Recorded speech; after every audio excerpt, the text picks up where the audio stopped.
My mother-in-law insisted I cook even though I was completely exhausted.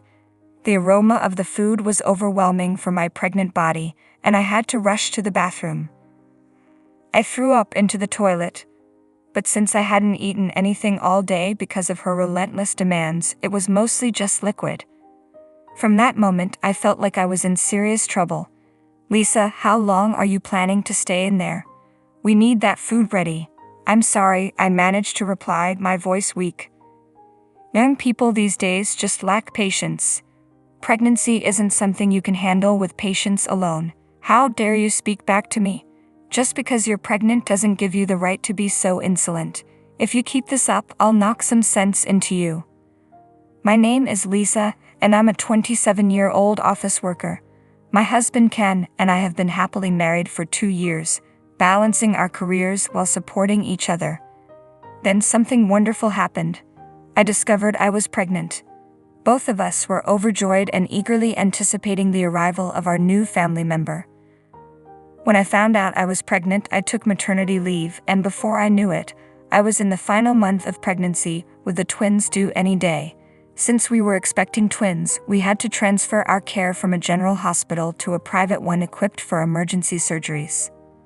Managing daily life on my own was becoming increasingly challenging, so my husband suggested that I move in with my mother temporarily. My father passed away when I was young, and now my mother lives alone. Since my husband and my mother get along well, and I'm accustomed to living with her, it seemed like the best option for minimizing stress. So for the past few months, I've been staying with my mother. The hospital where I'll be giving birth is also closer to her house, which has made the transition very comfortable. Just when I was on the verge of giving birth, I was confronted with an unexpected and troubling situation. My mother-in-law. Initially, I had a positive impression of her. She was warm and friendly when we first met, and she was open and engaging at family gatherings. However, as time went on, I began to see a different side of her. Why was my mother-in-law involved now? I had no choice but to ask for her help. My husband, a special design engineer, was dealing with an urgent issue with a local client only he could resolve, so he needed to visit the client personally. Meanwhile, my mother was hospitalized with appendicitis and would be out of commission for a few days. Concerned about me being alone, my husband suggested that my mother-in-law stay with me to provide support. At the time, I still had a positive view of my mother-in-law, so I was relieved when she agreed to come and help. I thought her presence would bring some much-needed peace of mind. However, the moment she arrived at my house, her demeanor took a turn for the worse. "Oh my God, your house is such a mess. Do you and your mother even clean?" Her comments were harsh and unprovoked, and she even went as far as to insult my mother. I was taken aback, as I had always thought of my mother-in-law as a kind person. "Mother, thank you for coming to take care of me for the next few days." "Oh, you must have misunderstood something," she replied dismissively. "What?" "I'm only here to call an ambulance if you need it," she said bluntly. "You'll need to handle the housework yourself." "Oh, don't think you can take advantage of me just because you're pregnant. I'll show you how to clean your house. Now get ready." Reluctantly, I had to comply with my mother-in-law's demands. She had me walking around the house, tidying up every nook and cranny. Then, despite my exhaustion, she insisted I cook. The smell of the food became overwhelming, and I had to rush to the bathroom. I threw up in the toilet, but since I hadn't eaten anything because of the constant demands from my mother-in-law, it was mostly just liquid. From the very first day, I felt like I was in danger. "Hey, Lisa, how long are you going to stay in the bathroom? Come out and cook." "I'm sorry. Young people these days just don't have any patience. Pregnancy isn't something you handle with patience alone. How dare you talk back to me? Just because you're pregnant doesn't give you the right to be so insolent. If you keep this up, I'll knock some sense into you. Tomorrow, we'll do a more thorough cleaning. We'll tackle the yard and get rid of the weeds."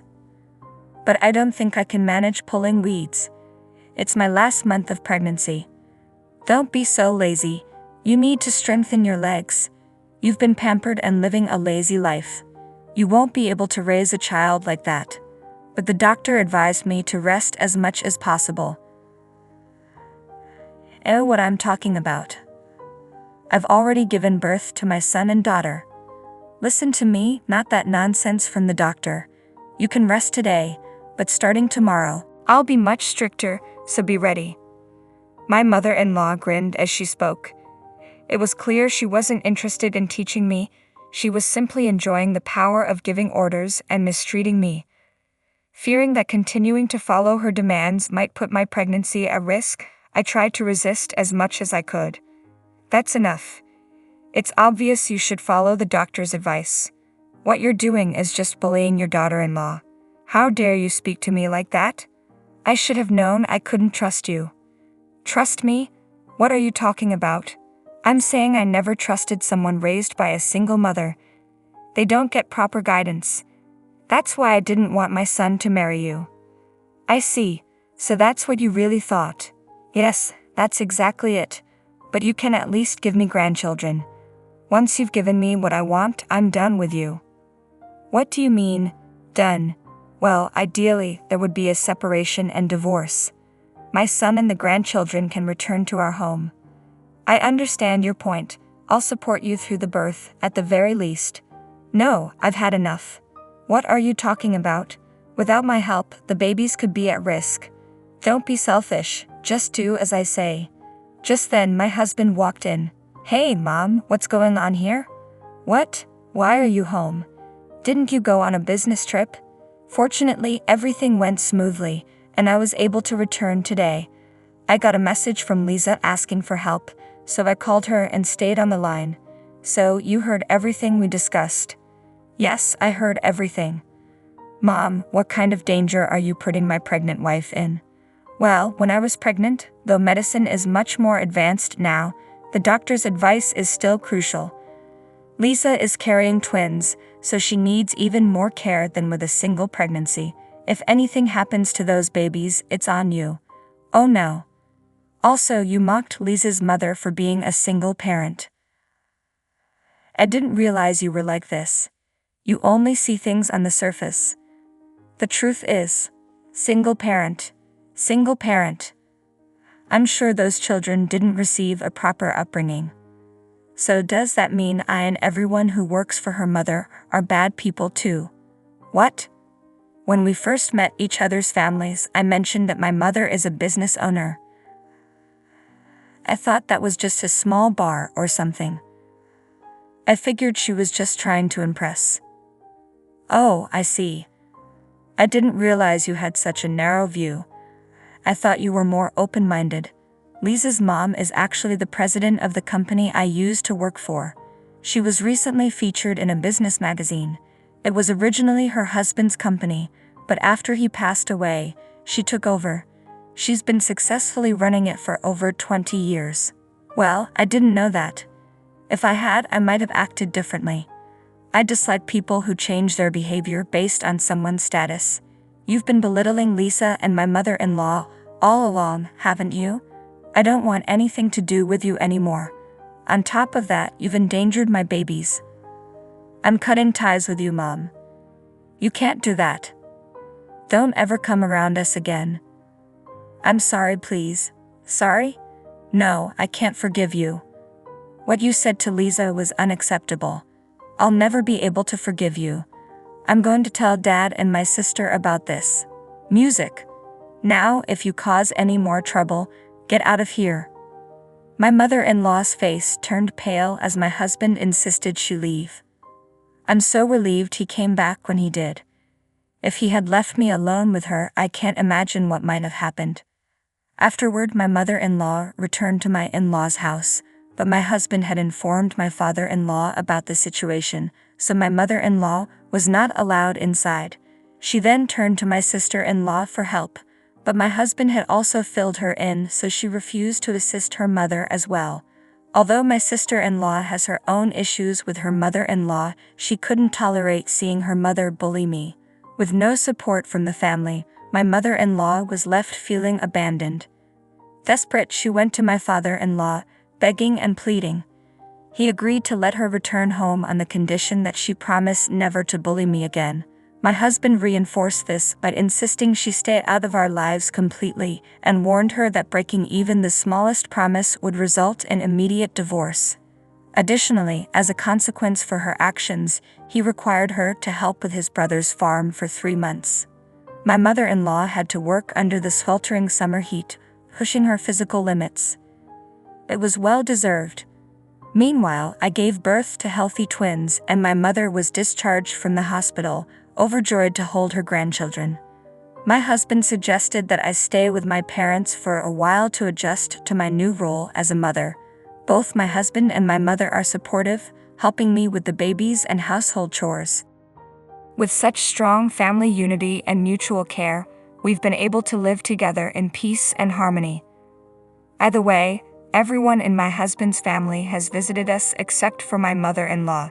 They're all thrilled to meet our children. I'm looking forward to continuing our happy life together with the family.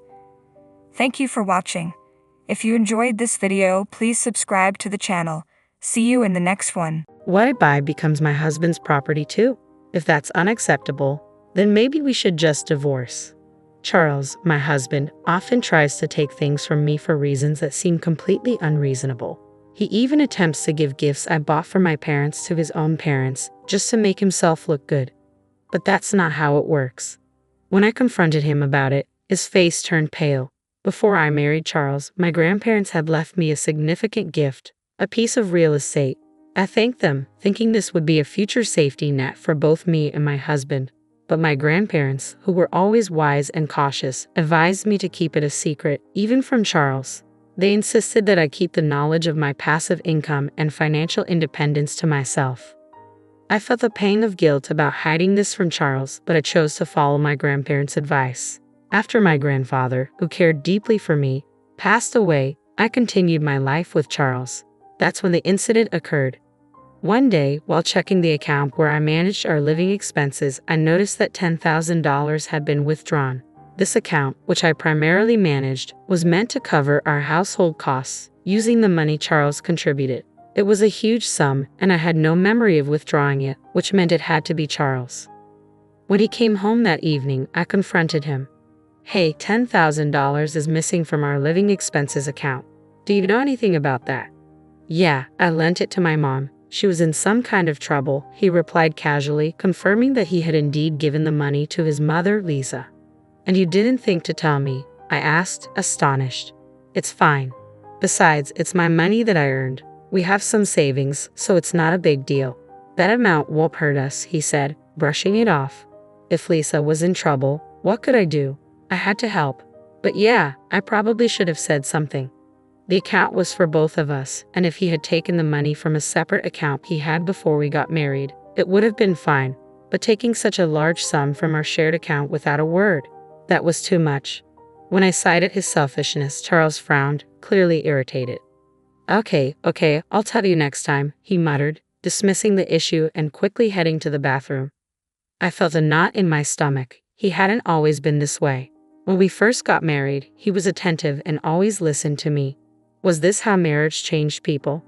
A few days later, I had no choice but to visit my in-laws' house to drop off a package that had been mistakenly delivered to us. Oh, Megan, thanks for bringing this over. Why don't you come in for a bit? Lisa said, greeting me warmly. I hadn't planned on staying, but it felt rude to refuse, so I stepped inside for a cup of tea. As I sat in the living room, I noticed some new, luxurious items, high-end cosmetics, glamorous clothes, and various health products. Oh, my wonderful son gave them to me as a gift, Lisa said with pride. I realized then that the $10,000 in our account had been used for these extravagances.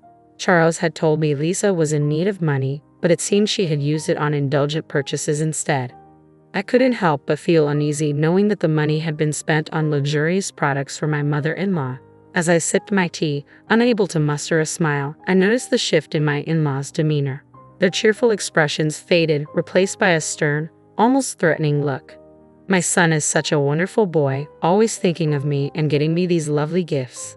But what about you? My mother-in-law asked pointedly.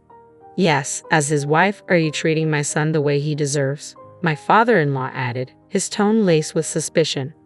There was something unsettling in their voices. "We heard that you give him a hard time about the money he spends on me," my mother-in-law continued. "That doesn't seem right, does it?"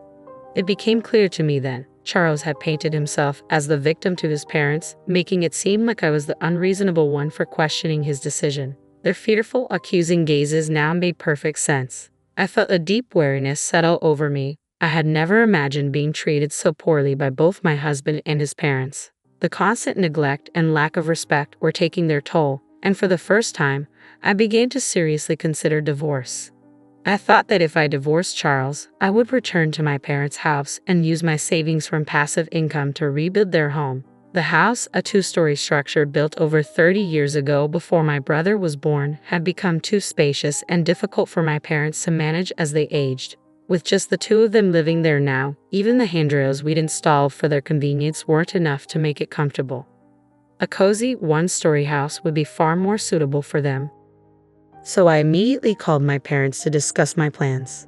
Surprisingly, they weren't shocked at all about the potential divorce. Instead, they were thrilled about the idea of rebuilding their home. "We're so happy you're thinking of this," my mother said, her voice bright over the phone. "Even if we won't be living there for long, it's wonderful knowing it's being done with your income, and you can take over the house afterward." "Thank you," my father added. "But remember, take it easy and don't overdo it." Their encouraging words lifted my spirits, and I set about planning the rebuild. I was waiting to hear back from the construction company when Charles suddenly confronted me. "How dare you use our savings to build a house without telling me anything about it?" he shouted as soon as we sat down in the living room. He banged his fists on the table, his face contorted in anger, completely disregarding my feelings. "My parents will live in the new house," I replied, trying to stay calm.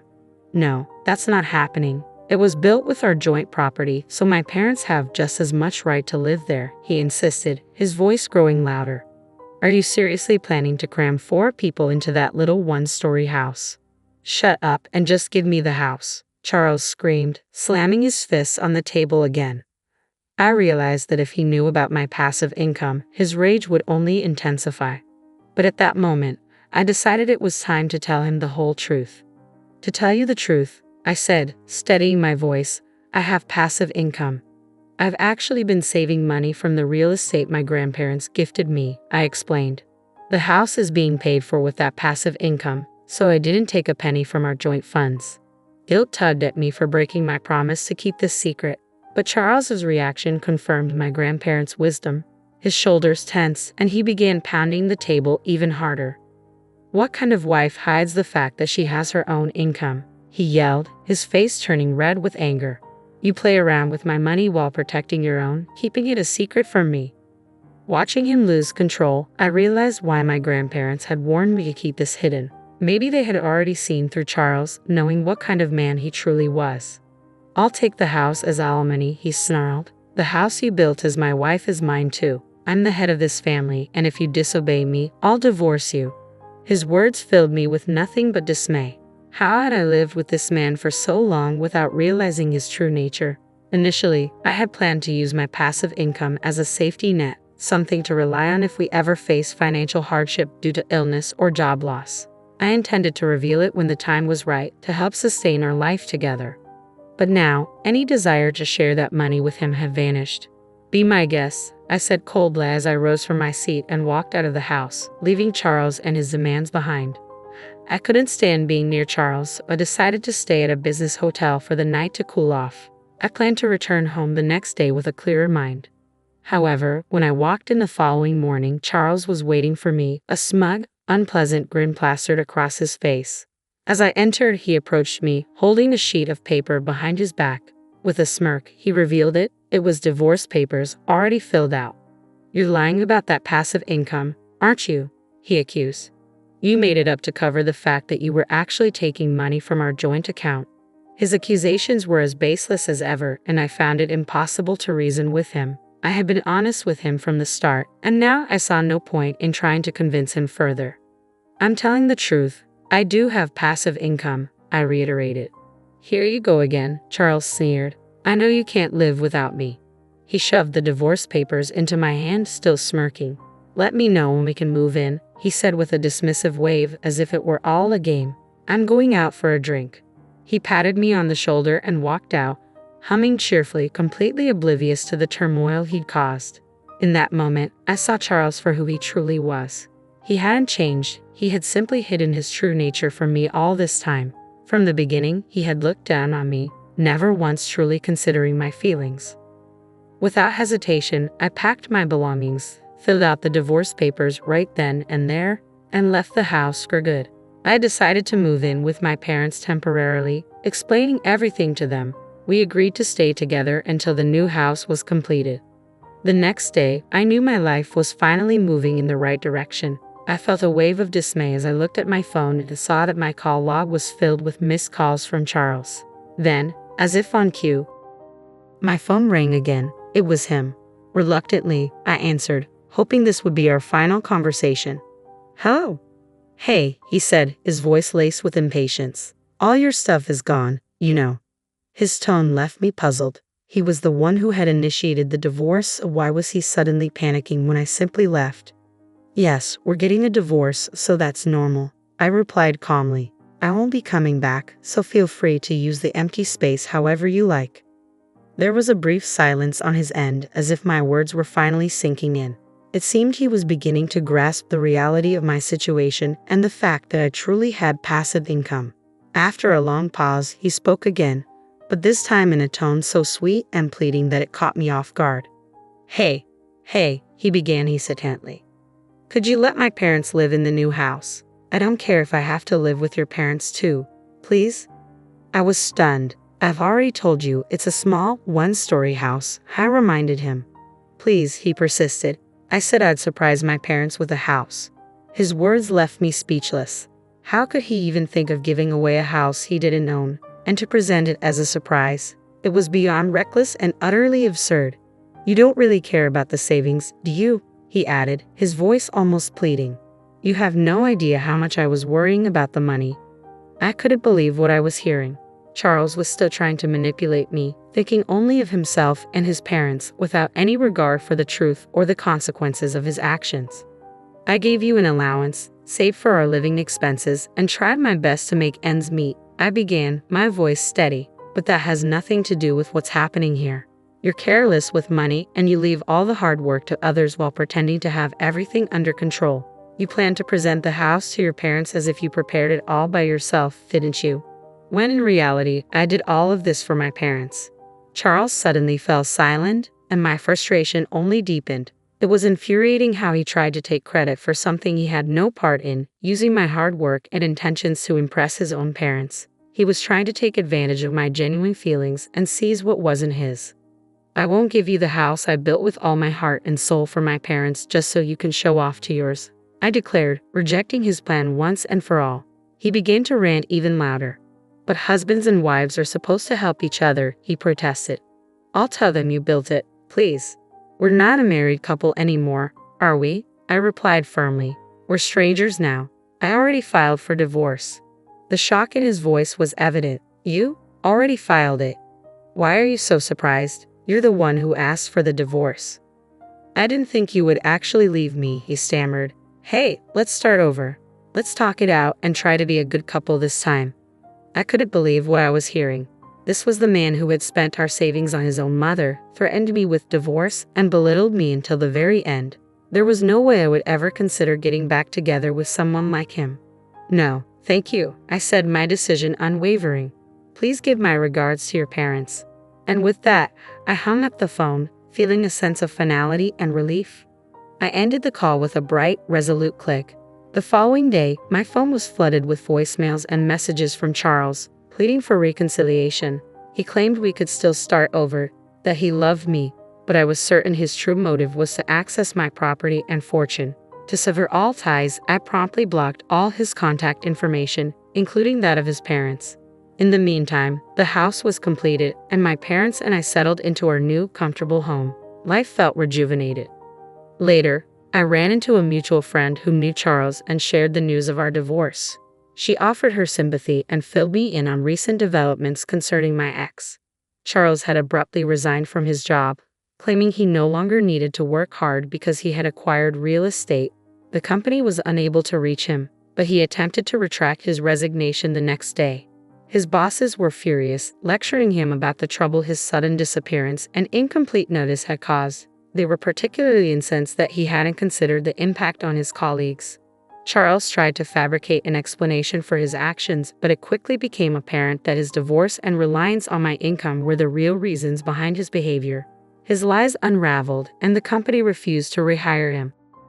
It was ironic that Charles, who had once dismissed my passive income as a lie, was now trying to exploit it while parading his ill-gotten gifts to his parents. He never thought about me or our future. Reflecting on this, I felt nothing but relief. I heard that Charles had moved back in with his parents, but they were reportedly harsh with him. He struggled to find a new job due to the circumstances of his departure from his last one. It seemed he was finally facing the consequences of his actions. As for me, I'm thriving. Living in the house I built for my parents, pursuing the job I've always wanted, and enjoying life. My passive income now supports those who genuinely care for me. I feel at peace and content with how things have turned out. Hey, I need to talk to you about something, I said, gathering my courage. Can we cut back on having your mom over every weekend? My husband let out a deep sigh. Lisa, it feels like you're always saying no to everything. What do you mean by that? I asked, a bit taken aback. You don't want me to build a house. You don't want my mom coming over. You're always against something. That's not what I meant. I tried to explain. Then what did you mean? How much longer do we have to keep waiting? My name is Lisa, and I've been married to Frank for 5 years. We share a common dream, owning our own home. Now that we've saved enough for a down payment, we're finally ready to leave behind renting and move into the home I've always envisioned. Once we're settled, we plan to start a family and raise our children in a place that truly belongs to us. But just as our hopes were growing, a dark cloud appeared on the horizon. My mother-in-law, who had caught wind of our plans, began making some rather unsettling moves. So, I hear you're finally buying a house, she said. Yes, that's right, I replied. Have you already decided on what kind of home you want? Yes, I have an idea of what we want, I said. That's wonderful. If there's anything I can do to help, just let me know. Thank you, I appreciate that. Oh, by the way, have you checked out the showroom near your house? No, we haven't managed to get an appointment there yet, I replied. Well, I'll take care of that for you. We can go together. Actually, I prefer to go with just my husband, I said, trying to be polite. Despite my efforts, my mother-in-law continued to involve herself in our property search. She even started showing up unannounced. I brought you a brochure for some land that's for sale, she said one day, catching me off guard.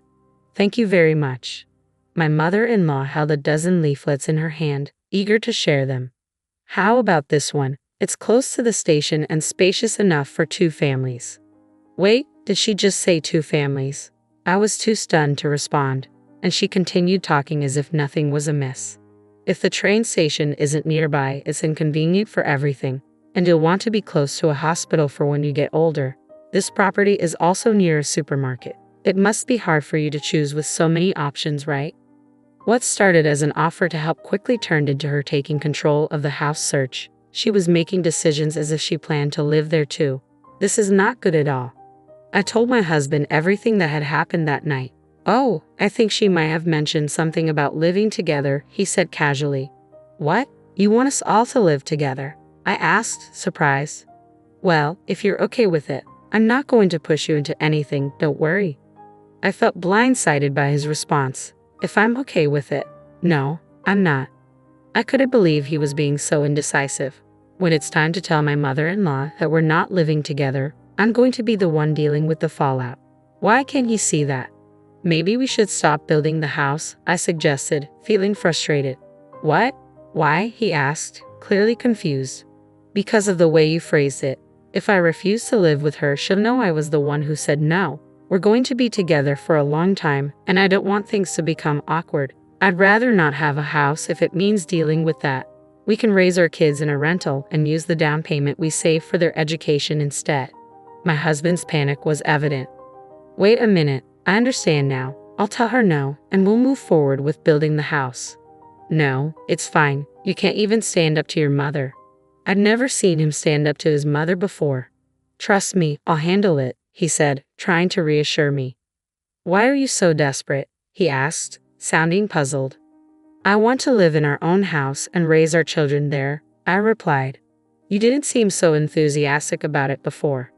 That's not true. I was excited. It's hurtful to say otherwise. I feel just as strongly about our children.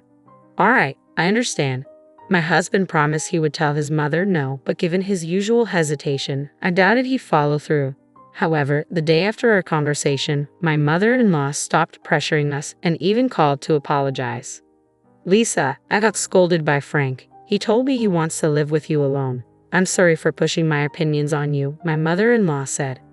I was surprised to hear that Frank had actually stood up to her. He could speak his mind when it mattered. Still, I couldn't shake a lingering suspicion. When I told my husband about the apology, he had a satisfied grin on his face. See? When I say I'll speak up, I mean it. What's with that look in your eyes? I asked, puzzled. I was wondering if you really told her, I said, still unsure. Are you doubting me? Isn't that awful? He replied, hurt. I haven't seen you stand up to your mother in 5 years, and you didn't do it in front of me. That's unfair. I tried so hard. You're right, I'm sorry. But you're sweating like crazy.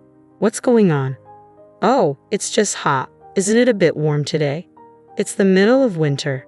By the way, let's finalize the house contract. You really want to build this house, don't you? Of course I do. That's what we've been saving for. At this point, I had lost interest in building the new house, the dream home I had worked so hard to save for.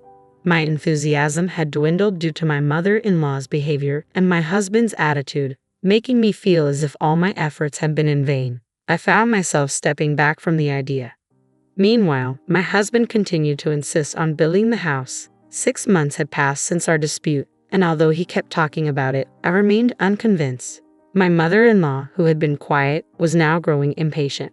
She started visiting our house frequently. While she never mentioned the house, her attitude became increasingly arrogant. Both my husband and I work full-time, and we both have weekends off. Lately, my mother-in-law has been coming over to our house every weekend. I could manage if it were just once a month, but her frequent visits are making me uncomfortable. My husband seems to be quite pleased with the arrangement, but it's becoming a problem for me. I'd like to have some peace on Saturdays and Sundays, but she arrives at 7 in the morning and blasts the TV at an incredibly loud volume. If I try to stay in bed, she paces back and forth in front of my room. My husband is busy taking care of her, which should be enough. When I finally gave in and got up at 7:30, she remarked, "How can you sleep in with a guest over? She stays until late on Sunday night, and it's starting to wear me down." My husband remains silent about his mother's behavior, and whenever I think of him, the word divorce crosses my mind. However, I want to avoid that if at all possible. I needed to find a way to improve the situation. "Hey, I need you to stop having your mother over every weekend," I said, expressing my feelings directly. He let out a deep sigh. "Lisa, you always seem to be against everything." "What do you mean by that?" "You don't want to build a house, you don't want my mother visiting. You're against everything." "That's not how I meant it." "Then what did you mean? How long do we have to wait for?" "You just said we. What did you mean by that? Who else is waiting?" I asked, confused. "What do you mean?" "You said we just now," I clarified. My husband's face turned red and he began to sweat. "I didn't say that. Maybe I misheard. But we can't build a house if your mother keeps coming over every weekend like this." "Why not?" "Because I can't relax. If my parents came over every weekend, would you be able to rest?" "Your parents won't come. They have such a nice house." "I'm fed up with this nonsense," I said, frustrated. "That's not the issue here," he retorted. "I don't even care about the house anymore. I'm going to invite my parents to stay with us next week." My husband's voice rose. "Absolutely not." "Why not?" "Because it's too exhausting. Don't invite your parents. My mother is the only one who can visit. This is my house too. I'm the head of the house. If you can't follow my rules, then leave." "Are you serious?" "You're completely useless to me. I'm done with you. You can't make my mother happy, and if we can't build a house, she can't live with us." "You promised she wouldn't live with us." "What are you talking about? Once the house was built, we could do whatever we wanted, including having my mother live with us." "What do you mean?"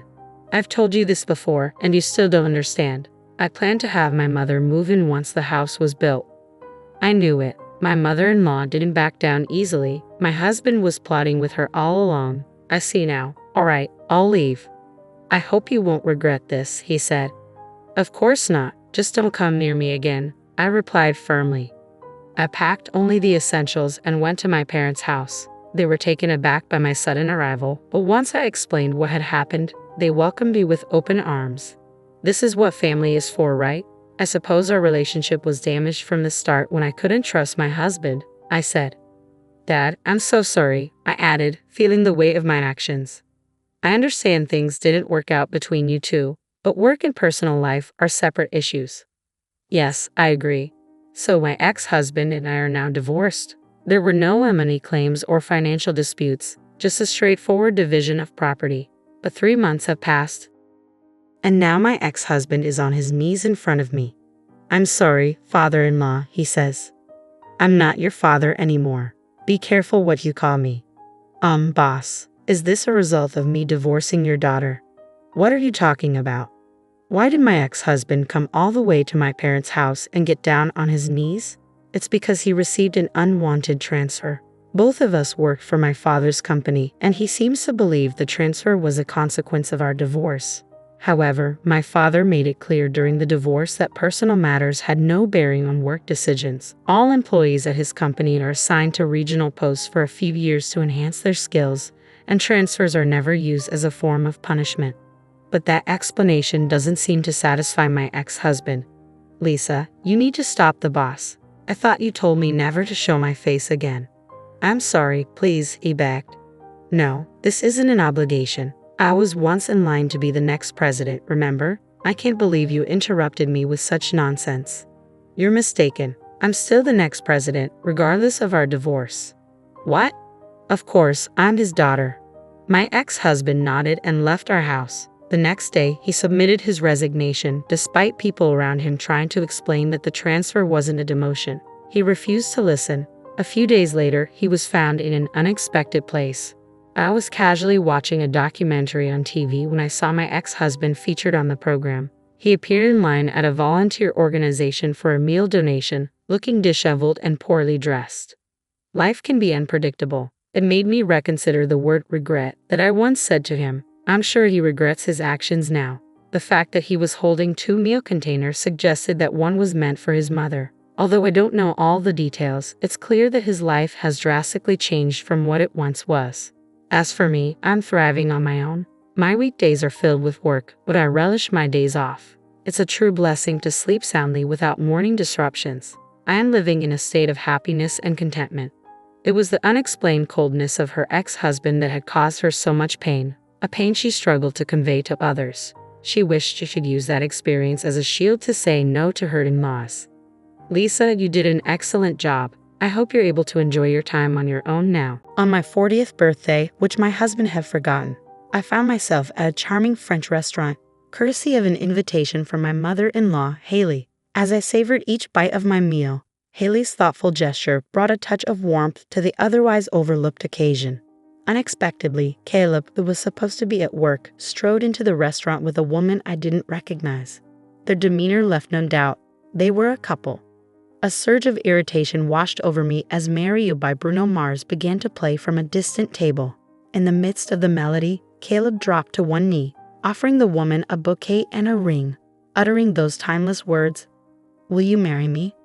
Amidst tears of joy, she accepted, and the surrounding patrons erupted into congratulations and adoration. Exchanging glances with Haley, I forced a smile and with a knife in hand, approached Caleb to offer my congratulations. "What a wonderful proposal. I'm genuinely envious," I remarked, trying to mask my inner turmoil. Caleb, oblivious to my sarcasm, replied, "You never did anything like this for me." Those words finally caught Caleb's attention, and his face paled in realization. "My name is Kinsley," I continued, dropping the charade. "I live with my husband Caleb and my mother-in-law Haley." I reflected on the complexities of our relationships, how Haley, despite the societal stereotypes, had been a pillar of support, while Caleb's attentiveness had waned over the years. Our marriage, once filled with promise, now bore the weight of unspoken truths and neglected celebrations. As days turned into years, Caleb's absence grew more pronounced, his excuses more flimsy. Even on our anniversary, his priorities lay elsewhere, leaving Haley and me to pick up the pieces of our shattered expectations. Yet, amidst the disillusionment, Haley remained steadfast, her unwavering support a beacon of hope in the storm of Caleb's indifference. And though Caleb attempted to mask his guilt with belated gestures of affection, the underlying truth remained unchanged. On my 40th birthday, as Caleb's message flashed across my screen, I couldn't help but feel a pang of resignation, a silent acknowledgement of the distance that had grown between us, and the birthday wishes left unsaid. I got a sinking feeling from the moment I woke up that morning, and true to my instincts, it seemed he had forgotten. Really? Forgetting not just the anniversary but your wife's birthday too, Kinsley? Haley's voice was filled with genuine sympathy. I'm so sorry for my foolish son. No, Haley, you don't have to apologize. Please don't worry about it, I replied, trying to brush off the disappointment. Haley, however, had a solution. As an apology, though it might not seem like much, I had a hunch this might happen. So I booked a table for two at a French restaurant near the station. Luckily, a cancellation opened up a spot at a good time. I thought if Caleb remembered, I'd let you two go. But since he didn't, how about we go together? It's my treat today, really. Can we? French cuisine and near the station too. That's a popular place, isn't it? I asked, surprised by the offer. You're exaggerating. It's the least I can do to make up for my son's oversight. The French place has a broad clientele and a casual vibe, and there are plenty of affordable options. I'm sorry it's not somewhere fancier. No, I'm thrilled. Thank you so much, I expressed my gratitude. Well, it's about time for our reservation. Shall we head out? Haley suggested, and we left for the restaurant. The atmosphere at the French restaurant was indeed casual, as Haley had described, with a mix of patrons, including some flashy-looking young people. I felt relieved. An overly upscale place would have made me nervous. The young diners seemed to be enjoying themselves, chatting and taking photos with their smartphones. Perhaps they were YouTubers reviewing the restaurant. Once we were seated, Haley handed me a beautifully wrapped, fairly large box. This is a present from me, she said with a warm smile. A present? Thank you, I exclaimed, surprised. Inside was a brand new bag that I had been eyeing. Can I really accept something this nice? Thank you so much, I expressed my gratitude. Of course, Kinsley, you've always been so helpful. Please accept it as a token of my appreciation, Haley insisted. I was deeply touched by her gesture and felt blessed to have such a kind mother-in-law. Well then, shall we start the birthday celebration?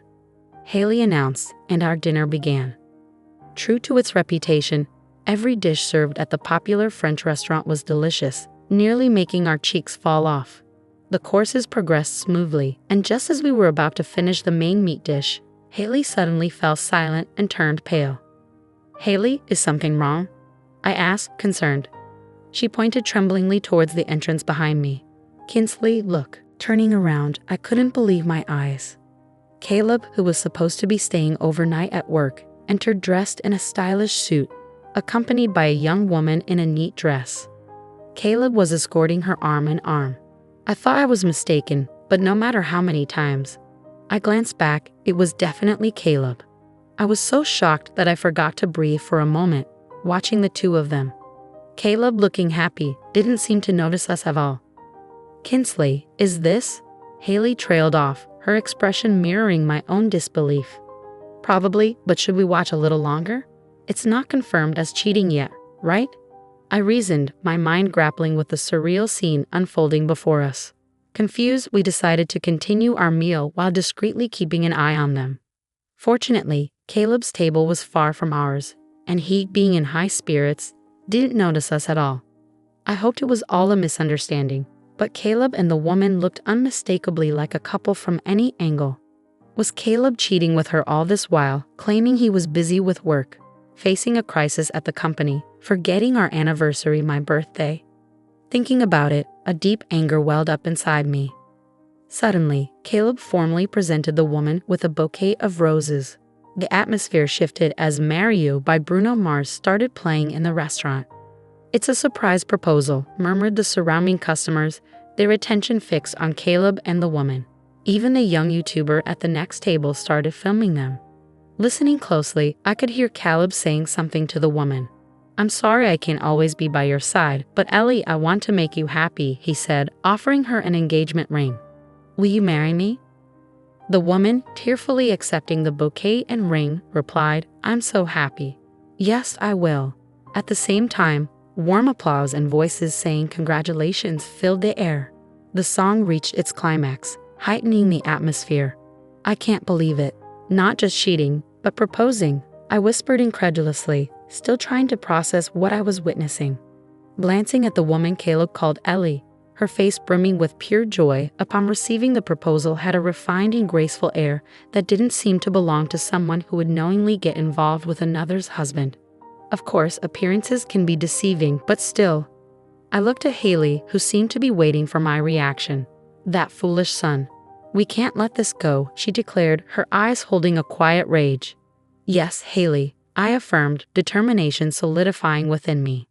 Taking and using knives from the cutlery box, we held them in one hand as we made our way through the other customers towards Caleb. Congratulations, what a beautiful proposal. I'm so envious, I said with the biggest smile, masking the storm of emotions raging inside me. With all the composure I could muster, I thanked Caleb. Still buoyed by his obliviousness, he responded without realizing it was me. You never did anything like this for me, he remarked. Those words finally pierced his unawareness, and he turned around cautiously. Upon seeing me smiling, his complexion paled. Kinsley, why are you here? We came here at Haley's invitation, right? Caleb stammered, seeking confirmation from Haley. I turned back to Haley, maintaining my smile, and she nodded in agreement. Exactly, but I'm surprised.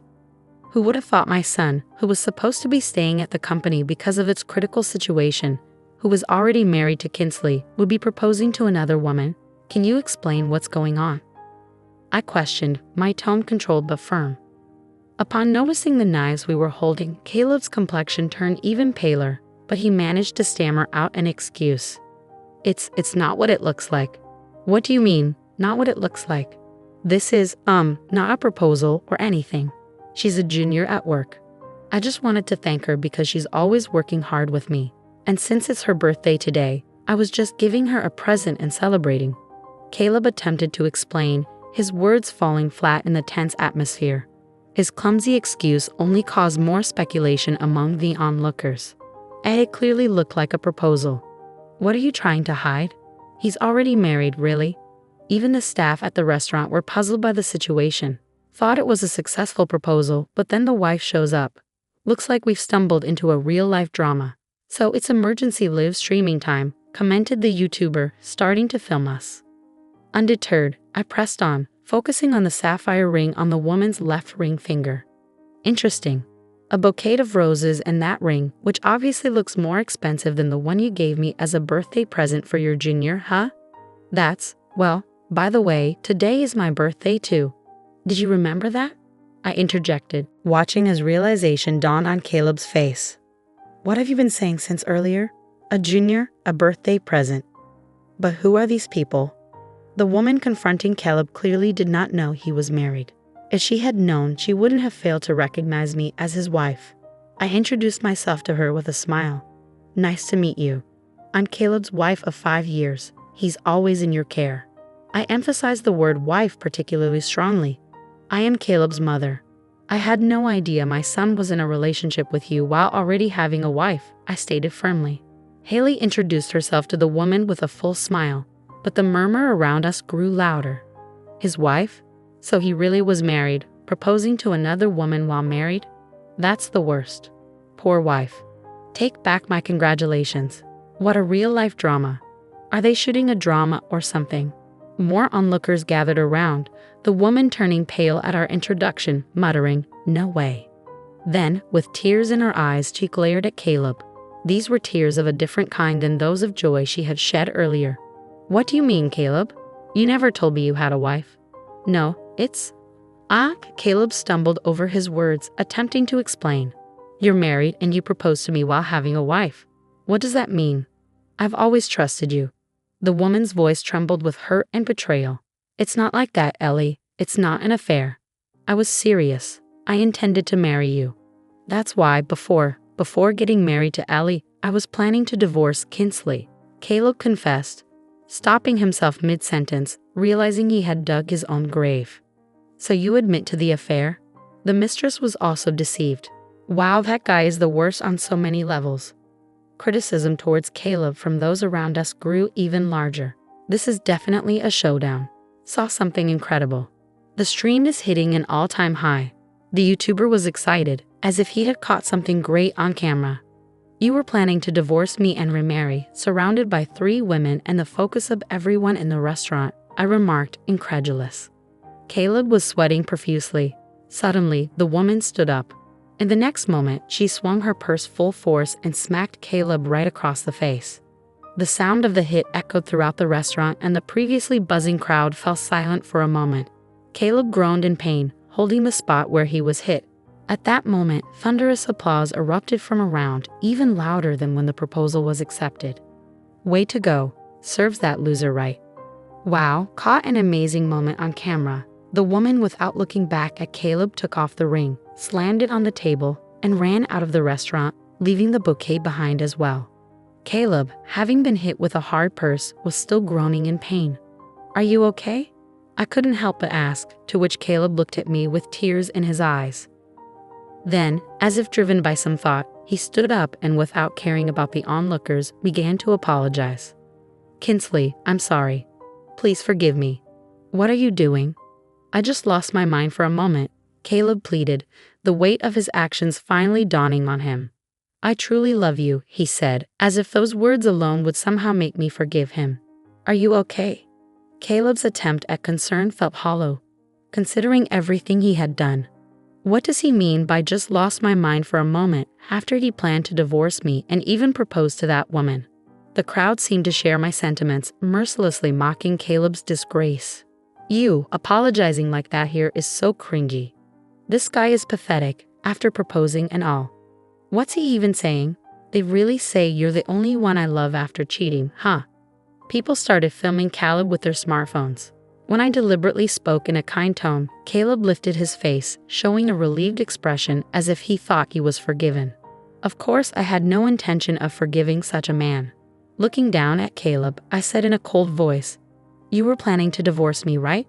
As you wish. I'll divorce you, and I'll be seeking alimony for adultery. I won't ask it from her. She seems to be a victim too." Caleb's expression turned from relief to utter despair. "No, please, I won't do it again." "Wait, today's your birthday, right? Then let's celebrate your birthday here, all 3 of us." "That's fine, right? I'll make it up to you. Here, take this." In a desperate attempt, Caleb offered me the bouquet and ring that the woman had left behind. I was beyond angry. I was dumbfounded. Did he really think giving me something he intended for his affair partner would make me happy? Wow, giving your wife something meant for your affair partner? How stupid can this man be? It seemed everyone around us was taken aback. The sapphire ring Caleb was offering naturally was not my birthstone. "Stop this disgrace. Prepare yourself to pay alimony to Kinsley and to that woman you were proposing to as well," Haley scolded Caleb. "Why to Ellie as well? You pretended to be single and deceived that woman. In that case, she has the right to claim compensation for the violation of her chastity rights. Don't you even know that? Furthermore, I'm disowning a scum son like you," Mom declared, her voice firm and resolute. "Mom, you're joking, right? You're abandoning your own son over this after deceiving 2 women. You think over this is going to cut it?" Caleb's pleading tone wavered as he tried to comprehend the gravity of the situation. "I'm not joking. As of today, leave the house and never show your face again. A man like you is no son of mine." Mom's words were final, leaving no room for negotiation. Caleb broke down, crying and huddled on the floor.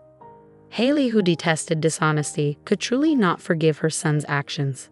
There was no falsehood or hesitation in her declaration of disavowment. The drama seemed endless, and the YouTuber's broadcast was more popular than ever.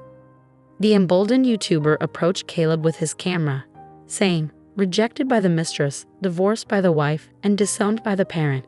You've lost everything, huh? How do you feel now?" Attempting to escape the broadcast, Caleb stood up and tried to flee the restaurant. "Wait, don't run away." Haley grabbed Caleb by the collar, but he fell backwards onto the floor with a thud. The onlookers burst into laughter, finding the situation amusing.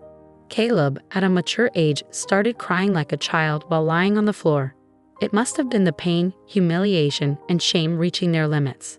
Haley and I were troubled. We couldn't cause any more trouble for the restaurant. Surely the restaurant staff must have been thinking, what a day this has turned out to be. Stop crying, pay the bill, and let's go home, I commanded. Haley and I lifted the sobbing Caleb, paid the bill, and repeatedly apologized to the restaurant staff and other customers for the inconvenience. A grown man crying in public like a child, leaving his mother and wife to apologize for his actions, was truly pitiful. The YouTuber was the only one who said, No, you gave us something good to watch. Thank you. On the way to the municipal office in the car, Caleb, thrown into the back seat, cried his eyes out, begging for forgiveness. But both Haley in the passenger seat and I driving ignored him the entire time. After picking up divorce papers at the office, we headed home. Then Haley and I forced a reluctant Caleb to sign the divorce papers, kicked him out of Haley's house along with his belongings, and took away the keys. Caleb banged on the door, yelling, "At least let me stay tonight."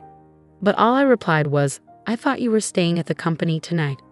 The next morning, after staying at a hotel, when Caleb went to work, it seemed the whole office had learned about Caleb being married while proposing to his mistress, deceiving her, and his disgraceful behavior in the French restaurant. As everyone looked at him disdainfully and whispered behind his back, apparently, the YouTuber's live stream and uploaded video from the previous day quickly became a hot topic. With tweets from those present, photos of Caleb apologizing and falling, clips from the YouTube video, and other angles filmed by other customers circulating online, Caleb's lowest moments in disgrace spread across the internet. The office was abuzz with rumors, and the notorious video had many highlights, from the proposal to the wife's appearance, the mistress hitting him, apologizing, divorce and disavowment declaration, and the fall, attracting viewers who love satisfying stories, dubbing it real-life satisfying drama, with views skyrocketing. The video, titled "The Man Who Proposed to Another Woman While Having a Wife Loses Everything," even made it to compilation sites. "You're seriously messed up, man. What the heck were you thinking? Your life's over," Caleb was told by a close colleague, turning his face ashen. No wonder his disgrace was floating forever in the sea of the internet. However, Caleb's misfortune didn't end there. He was called into the president's office that very day and was fired. "Caleb, what have you done?" Caleb's affair partner Ellie turned out to be the daughter of a major client CEO. The client CEO found out about the video through rumors among employees, and after watching it, became furious upon discovering his daughter had been deceived. "Our client is furious with our company. I need you to take responsibility and resign," he was told. Caleb couldn't offer any defense. The truth was, he had approached Ellie knowing who she was, hoping to benefit from her status, even aspiring to possibly become the next president through her. There was no room for excuses now. Jobless.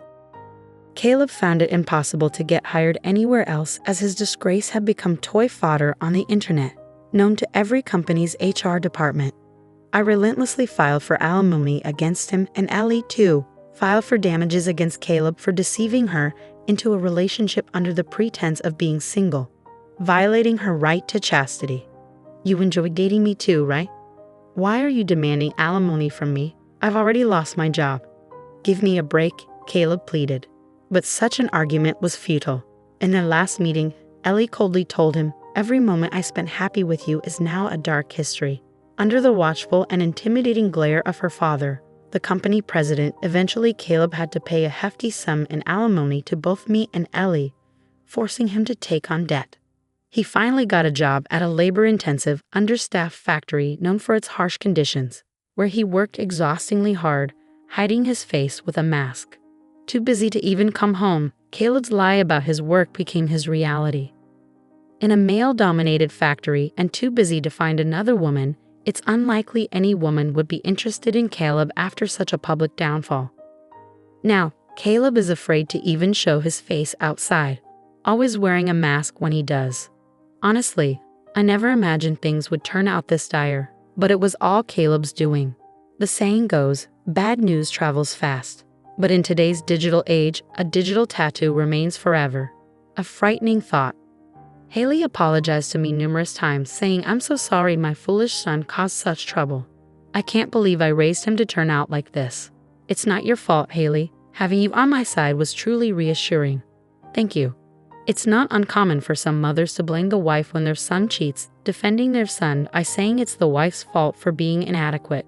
I'm grateful Haley wasn't like that. Yet it makes me wonder how Caleb turned out this way despite being raised by such a respectable mother, I said. Thank you. Would you mind staying in touch? You're already like family to me, and even if you divorce Caleb, I'd like you to stay here, Haley proposed. Yes, I'd also prefer that. If you wish so.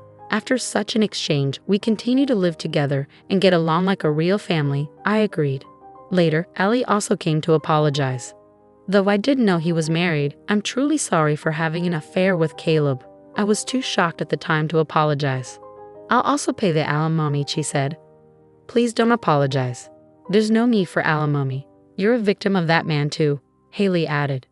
That's right, Ellie. You're not to blame. If anyone should apologize, it's me for raising such a foolish son. I'm sorry, Haley expressed. After our conversation, Ellie insisted on making amends and ended up treating us to coffee. Now, the three of us occasionally get together for tea, having become good friends. Nobody cares about your business. My plan comes first before anything else. My daughter's birthday parties are the biggest priority. If you don't get her gifts right away, I'll ruin your daughter's funeral. A deafening yell from my mother-in-law made me regret picking up her call, especially at a funeral. I was shaking with anger. My name is Amy. I'm a housewife in my mid-40s with a high school-aged daughter. You might think a high school girl would be fussy about makeup and fashion, rejecting clothes her mother buys, but my daughter is different. She gets along with me and gladly wears the clothes I pick out. She's a considerate and kind girl, but she's not like most girls her age. She can't lead a normal life, putting on makeup, dressing up, falling in love, and enjoying her student life. It's tough.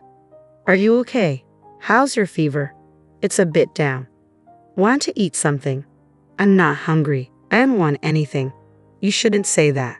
If you don't eat, you won't have any energy. I'll prepare some soup for you, okay?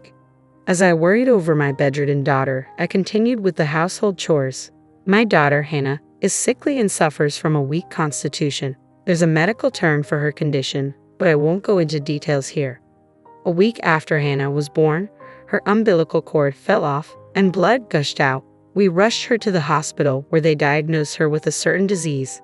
Since then, despite numerous treatments, she has never fully recovered and lives with the disease. Regular hospital visits are a must, and due to the side effects of her medication, her health often deteriorates. During severe periods, she has to be hospitalized. Since becoming a high school student, she's hardly been able to attend school. By any standard, it's unlikely she'll graduate at this rate. Nevertheless, Hannah goes to school on days she's well.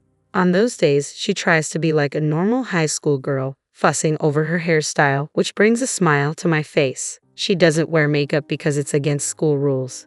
A diligent and good girl, even when suffering from illness, she strives to live with a cheerful spirit. I am proud to have a daughter like her. My husband is equally smitten with our daughter. If she becomes bedridden, he's quick to say, "I'll take the day off work and look after her." Of course, I have to give him a little push and send him off to work. We need him to keep bringing home the bacon, or we'll fall into a financial crisis.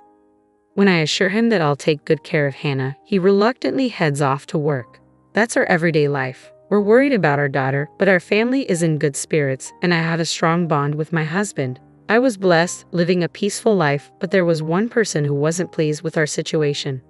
Hannah is running a fever again. It's just pitiful. I wonder who she takes after. Mother-in-law, what brings you here today? What's the matter? Can't a mother visit her son's home? You're such a cold-hearted daughter-in-law. A frail granddaughter and a demon for a daughter-in-law. Lord, if I could only have the post-retirement years that I dreamed of. Yes, the person who is unhappy with our household is my mother-in-law. She frequently visits our home, which is just 3 bus stops away, and constantly spews her classic passive-aggressive remarks. She's enjoyed tormenting me ever since we got married. Now she's also unpleasant towards Hannah. Doesn't she find her own granddaughter adorable? My son never ran a fever this frequently. Amy, isn't this something from your side of the family? Mother-in-law, as I've explained countless times, Hannah's illness isn't hereditary. No, I'm sure your family's genes are playing a role here. I always knew taking you into our family was a bad idea. My mother-in-law seems fixated on belittling my family lineage, and her snide remarks never end. Eventually, I've grown accustomed to dealing with her, realizing that arguing is a waste of time. I let out a sigh, grabbed the freshly made soup, and headed to Hannah's room. Hey, I'm not finished talking yet. I could hear her yelling from behind, but I just ignored her. Once I entered Hannah's room, her voice became faint. Grandma came over again, didn't she? Right, same old mother-in-law bashing. No helping it, I guess. Grandma's just... My daughter Hannah let out a raised smile, but I know she understands. There's no way she can't hear my mother-in-law's loud voice, yet Hannah never speaks ill of her grandmother. On the contrary, she'll make a guilty face and say, "I'm sorry, Mom. It's because of me." Hannah, it's not your fault at all.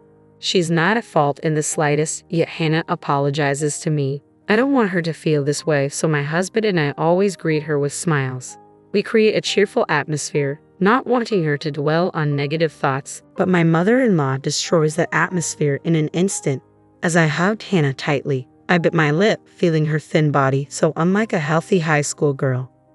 Feeling Hannah's warmth, I felt a sense of relief but also realized that I must start keeping a distance from my mother-in-law. My days are occupied with taking care of my frail daughter, and on the rare days she goes to school, I worry non-stop. I took back our house keys from my meddling mother-in-law. Days were filled with endless quarrels with her, my husband working hard for our beloved family, and my laughing daughter Hannah. Despite everything, they were peaceful days, and I thought they would last forever. I don't know why I believed that. There's no such thing as forever. Everything that begins must also end. On a rainy summer day, Hannah fell ill amidst the unrelenting heat. The doctor looked grim as he reviewed the test results. I held my trembling daughter in my arms, and then she was admitted to the hospital. Summer vacation had begun, and by the time it ended, Hannah was still in the hospital, still receiving treatment. Those were incredibly difficult and painful days. Hannah looked like she was suffering so much. Even so, I believed she would recover.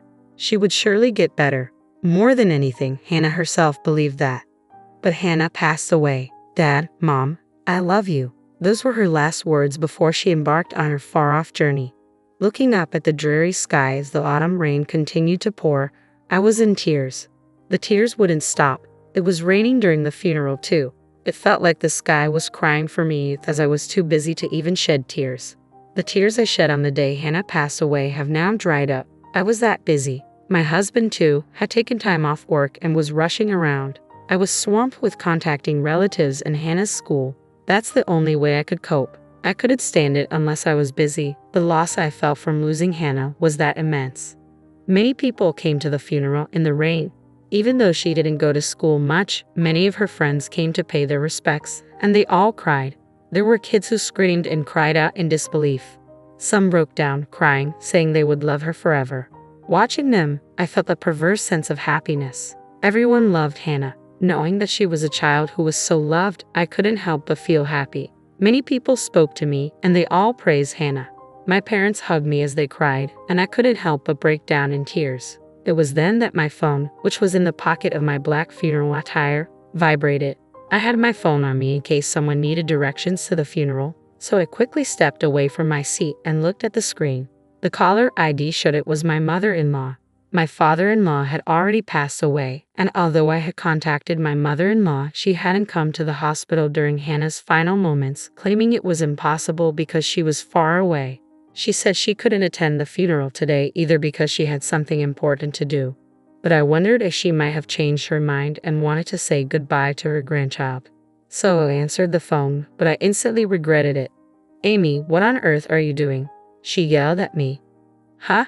I'm at Hannah's funeral. Stop joking around and get over here right now to your place." "That's impossible. What are you talking about?"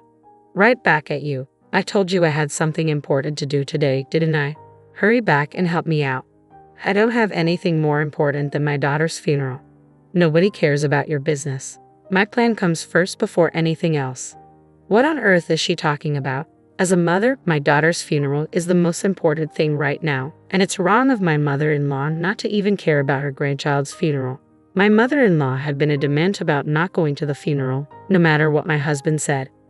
"Why do I have to help you with your stuff? If it's more important than your granddaughter's funeral, why don't you handle it yourself? You're my daughter-in-law. You're supposed to help me. I don't understand what you mean. I'm celebrating my super precious daughter's birthday. There's nothing more important than this in the world.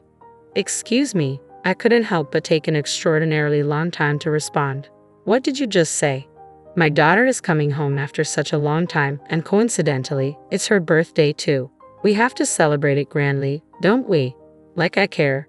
So, I need to thoroughly clean my house and prepare a huge feast. Come over here fast. But as I said, I'm in the middle of a funeral right now. I don't care about that. My daughter is more important than my granddaughter. Also, bring a present with a budget of over $500. Hurry up. If you don't bring any gift right now, I'll ruin your funeral. Click. I hung up on her. I couldn't stand to listen any longer.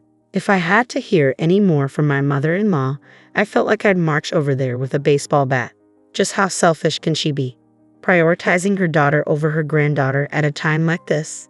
I'm not saying they should be compared, but to say her daughter's birthday is more important than Hannah's funeral. She must be kidding. I told my husband, Mike, everything that had happened, and we decided to ignore her. Mike tried to contact Sandy, but either she was still on the plane or we just couldn't reach her. Pulling myself together and regaining my composure, I returned to shedding tears at my daughter's funeral. The day after the funeral, Sandy visited our place. She had read Mike's email and flew here right away.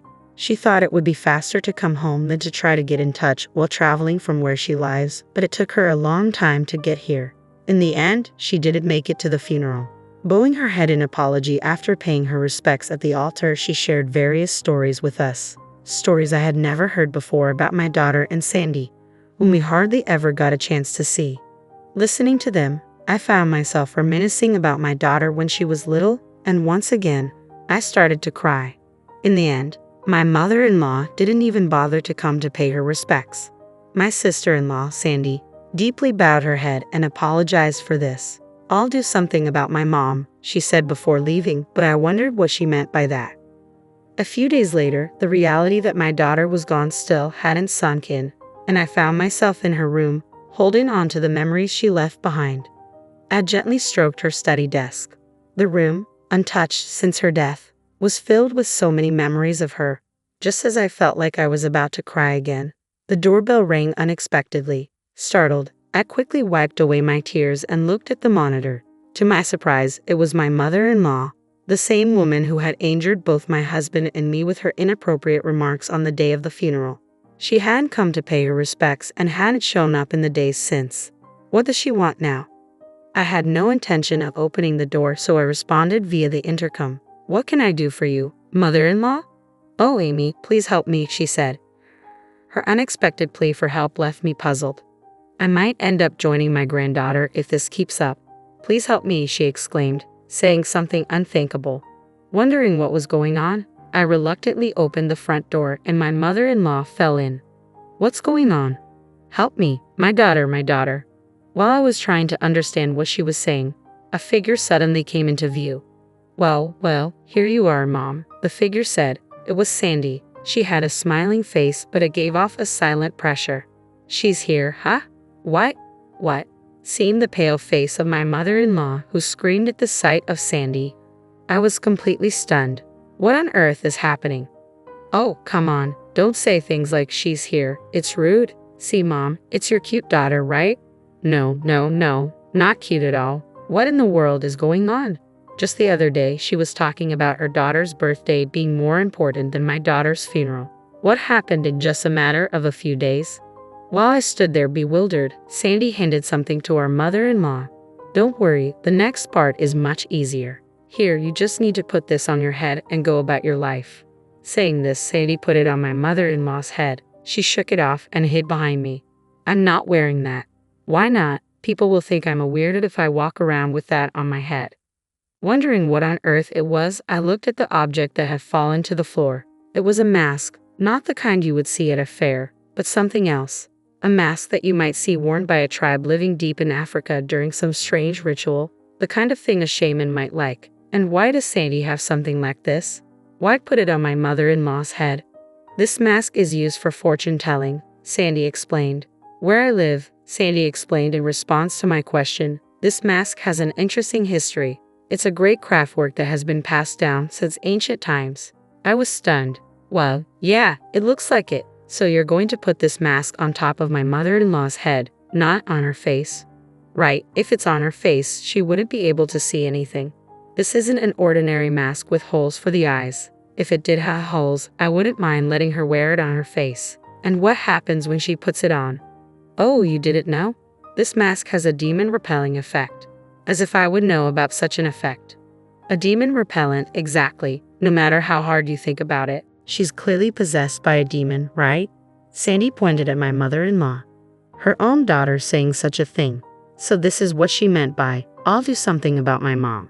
If she wears this for a few days, I think she'll definitely become a normal human being with morals. I've been trying several methods for the past few days. A different method. I had her wear a necklace of garlic and run around the neighborhood. Isn't that for vampires, not demons? Or are vampires also demons? I'm not quite sure, but oh well. But what's with the running? Is that why my mother-in-law's been looking so worn out? That must have smelled terrible. Garlic isn't that bad unless you cut it open. You know that's not really the point, but that's beside the point. The issue is that she wore that and spent a few days running. I really wish I could have seen that. Do you want to see the pictures? Oh yes, please. Sandy has pictures. What a pro. You guys, what are you so happy about? Show a little more sympathy for me. My mother-in-law started to complain as Sandy and I were laughing and looking at the pictures. I almost forgot she was here. Why do we have to show sympathy for you? Sandy looked up from her phone and glared at her mother-in-law. Why? Because you're my daughter. If you want sympathy from your daughter, why don't you become a person deserving of sympathy? Do you think there's anyone else as sincere as I am? My mother-in-law retorted. Where's the good in someone who dismisses their grandchild's funeral as whatever?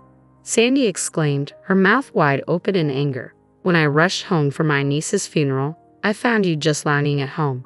When I asked if the funeral was over, you boldly said you didn't go. I thought maybe you were sick, but you were just doing push-ups to show how fit you were. Push-ups? I echoed in disbelief. She wouldn't even go light an incense at the wake. I don't care about my birthday. Screw that, Sandy continued. What are you talking about? It's a parent's duty to celebrate their child's birthday. I've never heard of a grandmother prioritizing her daughter's birthday over her grandchild's funeral. Their shouting match grew so intense that both Sandy and my mother-in-law were panting heavily. That's why I'm saying we need to cleanse this rotten character of yours as if you've been possessed by a demon, and start over. Sandy cried out, tears suddenly rolling down her cheeks. It's pitiful that Hannah had a grandmother like you. Her words stuck in my throat. Sandy loved my daughter too.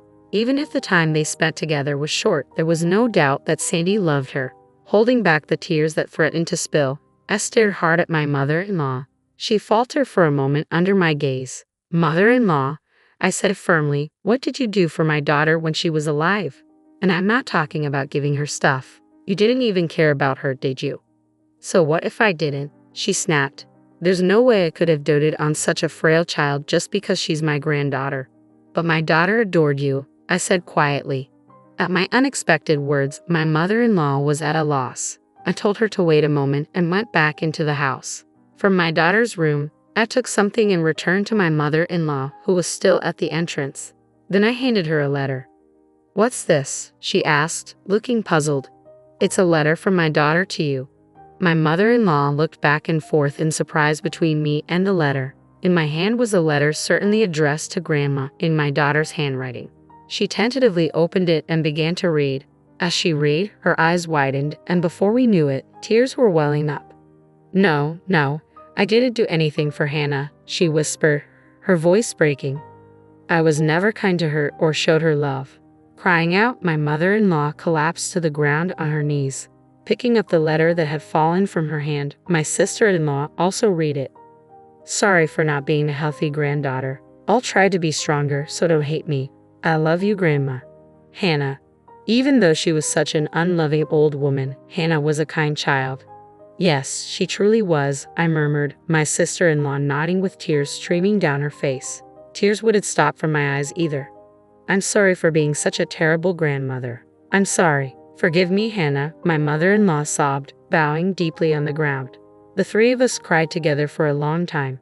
When my husband came home to find us in tears, he was taken aback. My sister-in-law briefly explained, then took my mother-in-law home. Despite her shaky steps, my mother-in-law clutched Hannah's letter tightly. A few days later, my mother-in-law expressed her wish to pay respects at Hannah's memorial portrait. I firmly declined but told her it would be fine for her to visit the grave after the burial service. Once the mourning period concluded, over the phone she said quietly, "I'm sorry."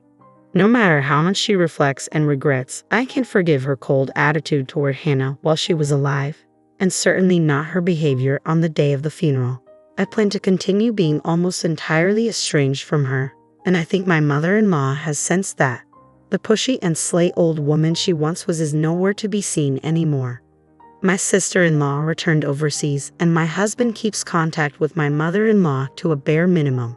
My mother-in-law now leads a lonely life in her old age, having developed dementia.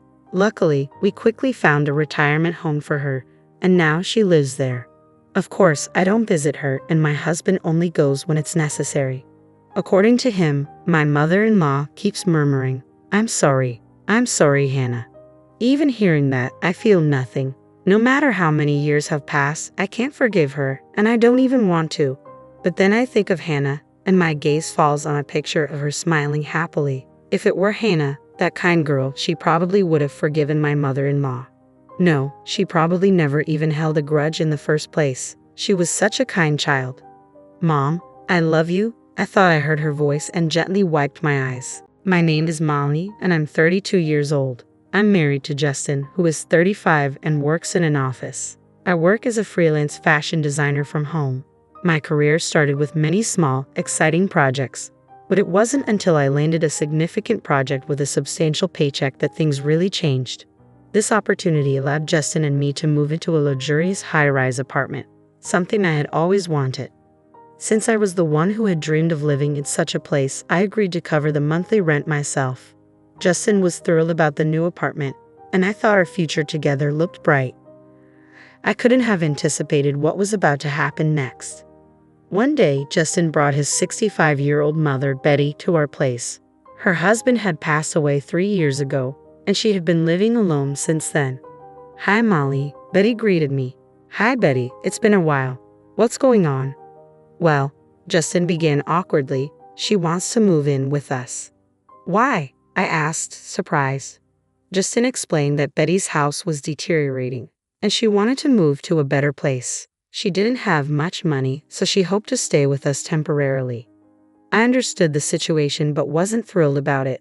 Our apartment was a haven for just the two of us, and Betty, whom I barely knew, felt like a stranger. I was reluctant to have her join us. "Please," Justin said, taking my hands. "Her house is falling apart. I promise I'll urge her to find a smaller, newer place as soon as possible." Reluctantly, I agreed, thinking it would only be for a short while. A month later, Betty moved in. "Thank you so much for letting me stay in this wonderful apartment," she said. "No problem," I replied with a forced smile. "Please make yourself at home." But soon after settling in, Betty approached me with an unexpected request. "Sorry to dive right in, but may I borrow some money?" I was taken aback. As soon as she had unpacked her things, she was asking me for money. I was taken aback by Betty's directness. "I've been seeing the doctor a lot lately, and it's been costing me money. I just need a little bit, please." "How much are you asking for?" I inquired. "Around $300 for now," she said.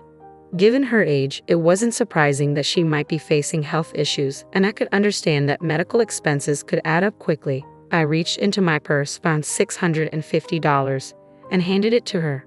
Then, one day, Justin came to me with a request. I was unsettled, fearing it might be related to Betty. "You know, we should get a new car," he said. I was so surprised that I nearly fell out of my chair. "What do you mean? We just bought a car 2 years ago." "Well, it's too small," Justin explained. I couldn't understand why the size of the car mattered. It was sufficient for the two of us, or 3 if you counted Betty. Why did the size need to change? "My mom doesn't like it," Justin added. I was baffled. Why was Betty complaining about a car that wasn't hers? "She wants a more luxurious car, like a Mercedes," Justin said. I was completely lost. Changing cars for such a trivial reason seemed unreasonable. Besides, could Betty even drive? I'm not buying an expensive car. Tell her it's not happening, I said firmly. At the time, it was clear to me that this request made no sense. Betty's complaints about the car seemed to never end, and soon she came to me again, asking for money. My medical bills have become more expensive and I'm falling behind on payments. Could you help me out again? She pleaded. Should I be concerned about your health? I asked, worried. Betty hesitated before responding. Not really. I'm just feeling a bit depressed and having trouble sleeping. The therapist is quite costly. I'm really sorry for asking. I understand. How much do you need this time? I asked. About $1,000, she said. $1,000. I was taken aback. The amount seemed excessive for therapy, though I wasn't well versed in the costs. I'm sorry, I said, but my insurance only covers a limited number of sessions fully, and after that, I have to pay half of the charges. I see, Betty replied. I'll get it by tomorrow. Despite my shock at the amount, I tried to rationalize it, thinking perhaps there were high costs associated with the therapy. Even after that, Betty continued to find reasons to borrow more money, citing medical bills and transportation costs for visiting sick friends. By the time I realized, the total amount she had borrowed had reached $5,000. Although my job was going well, I was becoming increasingly frustrated. That's when I noticed something strange. One day, I couldn't help but peek into Betty's room. To my shock, I found designer bags and wallets neatly displayed on a shelf. I was stunned. How could she afford such luxurious items when she claimed to be struggling financially? She had borrowed so much money from me. Yet her room was filled with expensive goods. I grew increasingly suspicious of the medical bills she'd been asking for. A month later, Betty approached me again, asking for more money with no hint of remorse. Can you please wait? She said casually. I decided it was time to confront her. I called Justin, who seemed unaware of the situation. I need to ask you about Betty, I said. What exactly is she using the money for? What's going on, Molly? Justin asked, clearly confused. Betty mumbled something about therapy sessions and prescriptions, but I pressed further. And what about the designer clothes, bags, and other items? Are you really seeing a therapist? Of course, Betty replied, but her hesitation was clear. If that's the case, show me the receipts. You must have them, right? I demanded. Cornered by my questioning, Betty was at a loss for words. It became evident that she wasn't using the money for her well-being, but for something else entirely. Justin, still puzzled, asked, Wait, what are you guys talking about? Betty has been spending the money she borrowed from me, more than $5,000, on luxury items, I explained. Even so, you're being too aggressive. Can you talk to her more gently? Justin said, his loyalty clearly lying with his mother. In other words, he was a mama's boy.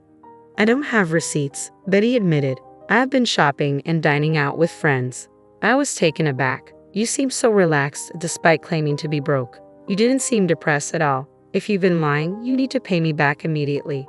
Betty's eyes were full of desperation. I can't come up with that amount right away. Frustrated, I pointed to the designer items in her room. Sell all of those things. If you can't, then move out. Justin, ever the defender, intervened. Hey, you're being unfair. She deserves a little luxury too. I wouldn't call it luxury, I shot back. More than $5,000 has been squandered. This feels like a scam. Justin countered, you're being disrespectful. Just because you're paying the rent doesn't give you the right to be so arrogant. If you're unhappy, then you can leave, he said. What? I was incredulous. I was reaching my boiling point. Steam seemed about to burst from my ears as I glared at him. Did I say anything wrong? You're the one who brought Betty here in the first place. You do nothing but lounge around at home. Thanks to you, I'm stuck living with this mess. You're so condescending, it's infuriating. Get out now, I snapped. Rage consumed me. Fine. Don't regret this, Justin said, grabbing only the essentials and leaving the apartment. I found a new place quickly. As a remote worker, I could do my job from anywhere. I wasn't fixated on living in a high-rise as long as my new home was comfortable. So now, what was next? I had no intention of returning to that place. I had been covering the rent on my own, and I assumed Justin had no interest in taking over. Even if he wanted to, his paycheck wouldn't be enough to cover it. My income far exceeded his. I consulted with a realtor who had assisted me before. I explained that, due to personal reasons, it had become very difficult to manage the monthly rent. Although I could technically afford it, I chose to downplay my situation. I'm sorry to hear that. What would you like to do? The realtor asked. I asked for his help with the situation. One day, while I was working, I received a call from Justin. What's going on? I answered, puzzled. Why didn't you tell me? Justin demanded. I was told to move out because the lease was canceled. Yes, I asked the property agent to break the lease, I explained.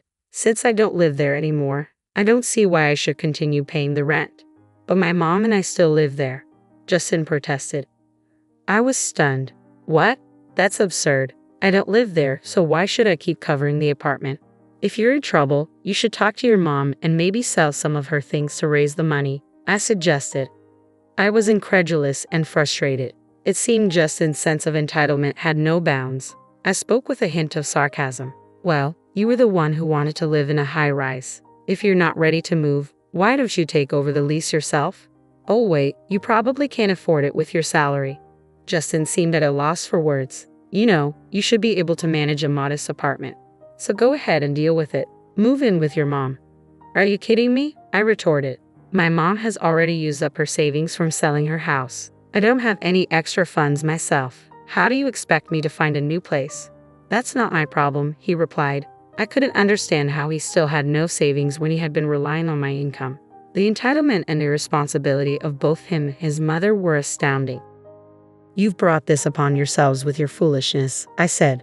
From now on, figure it out on your own. Are you saying we should be homeless? You're still my wife, Justin pleaded. I've told you, figure it out elsewhere. I'm done with this. Goodbye. I hung up the phone. A few minutes later, my phone rang again. It was Betty. Mally, I'm really sorry, she said, her voice trembling. I will pay you back, so please don't kick us out. Her tearful plea surprised and saddened me. I didn't want to lecture her, but I felt I needed to explain. You should live within your means. If you only have a small retirement income, you should adjust your lifestyle accordingly. If you want a higher standard of living, you need to work for it. I knew the harsh reality as a freelancer. If I wanted a certain quality of life, I had to work hard and earn it rather than relying on others. I understand, Betty said. I'm sorry. Please don't let us end up on the street. I'm sorry, I replied, my voice softening. But you need to manage your finances better. The apartment had already been leased to someone else. You really need to move out, I told Betty coldly. This is a matter of regulation. I ended the call with finality. Later, the realtor informed me that Justin and Betty had pleaded with him to keep the lease, but he told them that a new tenant was moving in soon and they had to leave. Even if they had stayed, Justin's salary would have been swallowed up by the rent, leaving them unable to afford anything else. It was absurd for them to expect me to continue supporting their living situation while Justin relied on me. His outbursts had pushed things past the point of no return. I was frustrated and resolved that this was the end. Justin and Betty were left without an apartment and were moving from one motel to another because they couldn't afford the broker's fee or deposit, and no one was willing to be their guarantor. Betty had worked only briefly, so her Social Security payments were minimal, and they were struggling even to eat. I felt they had brought this upon themselves. On my end, I secured another major project and became more financially stable. Looking back on our marriage, I realized that depending solely on a partner, financially or otherwise, is unsustainable. It leads to significant pain when things fall apart. Justin and I separated for a while and eventually divorced. Our feelings had cooled, and there was no reason to stay together. Now that we're estranged, I feel a sense of relief. If I were to marry again, I'd be more discerning. The divorce taught me valuable lessons about life and relationships, and I plan to take my time finding the right partner. You quit your job. Does that mean you're leaving me? No, that's not what I meant. Becoming independent is just a career shift for me. It doesn't mean there's no income. You're going independent. Are you serious? That won't work. Well, if you feel that way, maybe it's time for us to go our separate ways. Wait, are you talking about divorce? I can't support someone who isn't working. My name is Lisa. I'm 40 years old, balancing work and raising my child. I took time off when my daughter was born, but when she started elementary school, I was fortunate to be rehired by my previous employer. I primarily work from home now. With my daughter in 6th grade and my life more settled, I believe it's time for me to explore new opportunities at work. My husband is 40 just like me. When we first got married, he was a salesman with a promising future. Confident in his abilities, he switched jobs 3 years ago, hoping for a better salary. However, the outcome was the exact opposite. His new salary is lower, his benefits are worse, and he now works overtime every day. My family runs a farm in the countryside. Since she was young, my daughter has enjoyed spending time there, helping out in the fields whenever she visits. My parents love working alongside their grandchildren and have always been dedicated to involving her in farm work. Despite this, my husband despises the countryside and refuses to visit my parents' house with me for any reason. I'm heading back to my parents' house for a week. What about you? I've got work, so I won't be joining you. I'm tied up with a project that's nearing completion. Got it. I always knew my husband wouldn't be coming along, but it's important to ask anyway. Even if you're aware he won't be there, it's part of being a family. When my daughter and I are away at my parents' house, he calls me every day. While it's fine if he's calling out of concern or affection, his calls often revolve around trivial matters. What should I have for dinner today? How about the leftovers in the fridge? I'm not really in the mood for that. Then why not cook something yourself? Why should I? I'm exhausted. I know you've had a long day. By the way, where are my change of clothes? They're folded in your usual drawer. Whoa, what's with these corners folded like this? Well, if you're not going to take care of it, then you're on your own. My husband has been like this the entire time I've been at my parents' house. I mostly ignored his calls and messages. He's never happy when my daughter and I visit my parents. Every time we return home, the place is a mess with garbage everywhere. Mom, when we visit Grandpa's house, he always leaves the room in such a state. Yeah, he does. Why do you always end up cleaning up after him? Mom, he's the one making the mess, right? Shouldn't he clean up after himself? Absolutely. My daughter is just as frustrated with my husband's attitude as I am. Even though we enjoy our time at Grandpa's house, I dread coming home to a messy place. Yeah, Mom doesn't like it either. Hey, can we leave Grandpa's house soon? I feel bad for Grandpa and Grandma. They work so hard in the fields. I wish I could help them more. Thank you. Grandpa and Grandma would really appreciate that. My daughter's kindness is a stark contrast to my husband's selfishness. I'm growing increasingly tired of his childish behavior. After a long vacation, I returned to the office to discuss my health, annual assessments, and future goals. My daughter's suggestions inspired me to present a proposal to the president. Why don't we use our program to integrate more IT into agriculture? Well, that's a concept other companies have been exploring for quite some time. That's true. It's a field that's been established abroad for decades. Japanese companies have been developing new agricultural business models for the past 10 years. With the data and patterns we have, I believe we can make it work. We already have potential farmer partners who are interested in this operational model. I'd understand. In the meantime, could you submit a proposal? Sure, I'll get on it. I immediately reached out to my parents and they agreed without hesitation. My daughter's comment about her grandparents working hard and her desire to help sparked a great business opportunity. A month after submitting the proposal, my project was approved. I threw myself into the work, driven by the hope that if the project succeeded, it could benefit my aging parents. However, my husband was relentless in trying to undermine my enthusiasm. You've been acting kind of flirtatiously lately. It bothers me. Oh, really? Are you getting carried away? I'm not sure.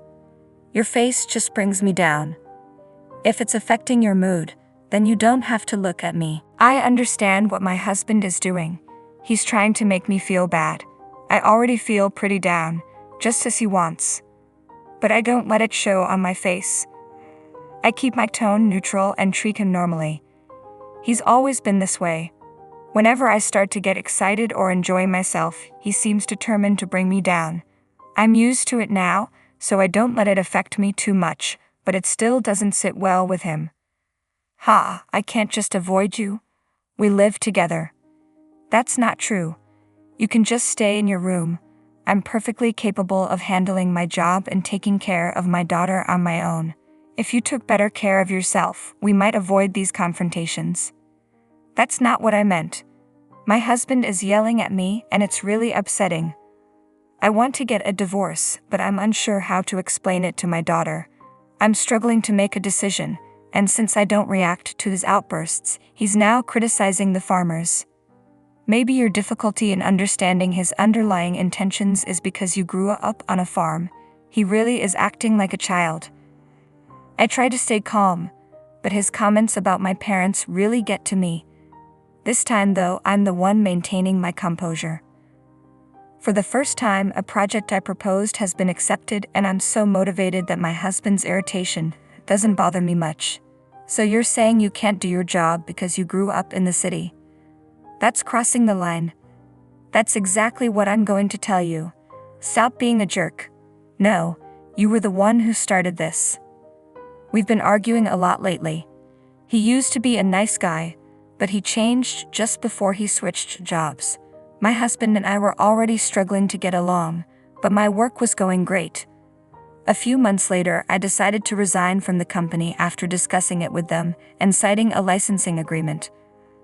I chose to become independent. I had informed my husband about this decision in advance, but he clearly didn't pay attention. As soon as I resigned, he told me he wanted a divorce. You quit your job. Does that mean you expect me to support you? No, that's not it. Becoming independent is just like changing careers.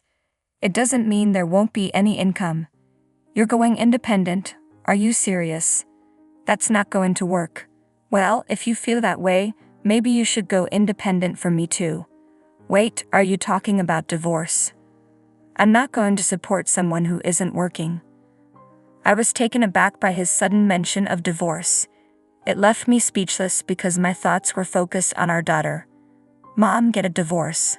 My daughter, who should have been asleep, burst into the living room. My husband looked momentarily taken aback. I'm only making a clear choice. It's your fault for saying you're quitting your job. My husband, standing in front of our daughter, is trying to shift the blame.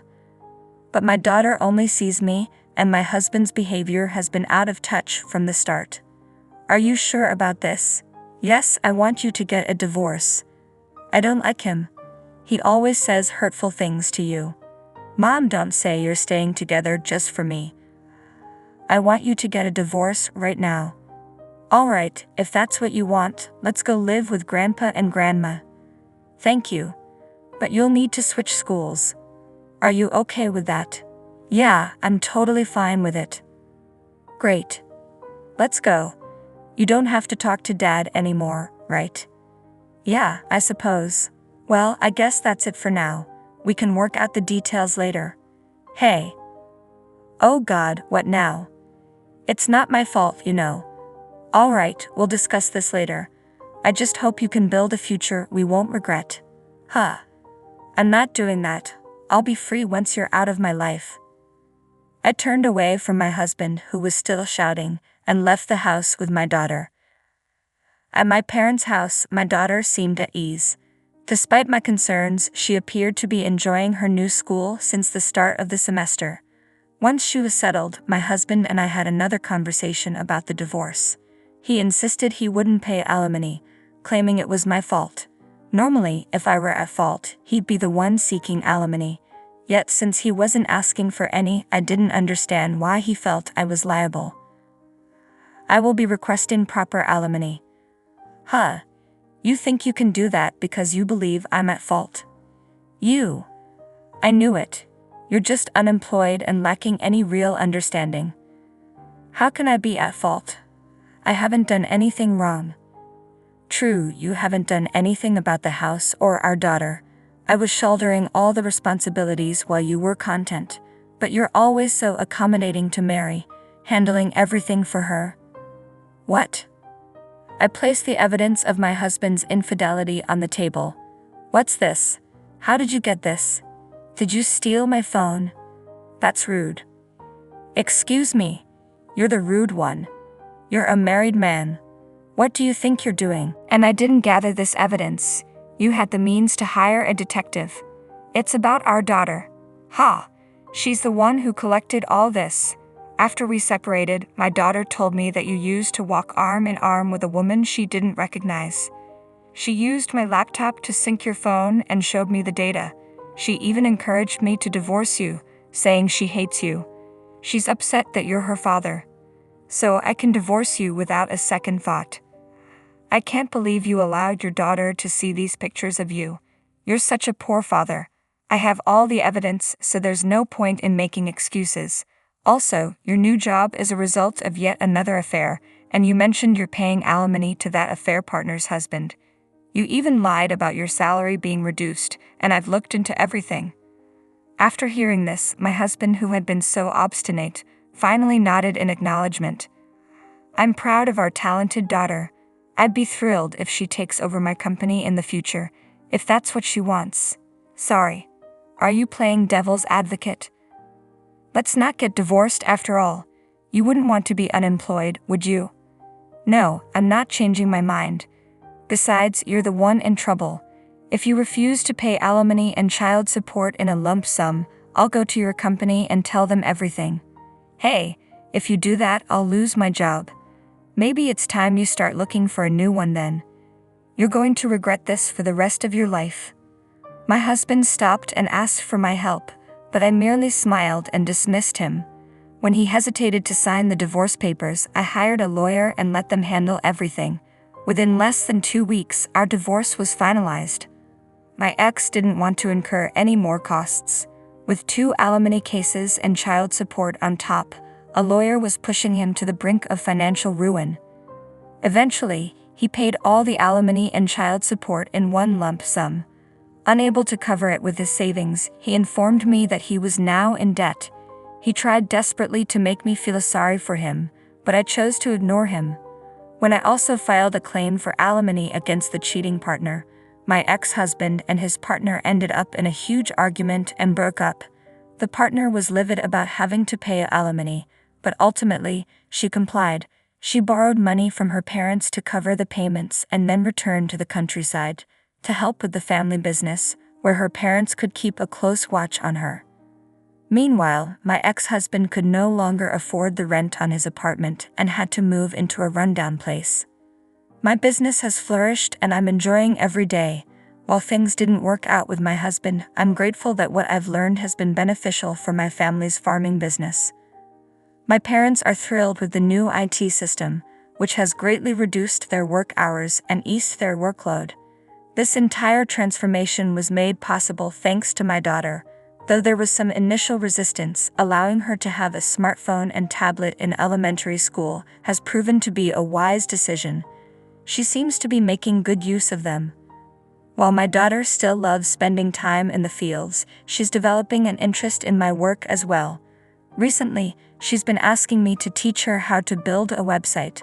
I'm excited about her future. Although my 12-year-old daughter is exceptional, it saddens me that she has been exposed to the less admirable side of her father. I hope the adults around her will provide the care and support she needs. Your mother is right. I look forward to your future. My name is Amy Clark, and I'm 28 years old.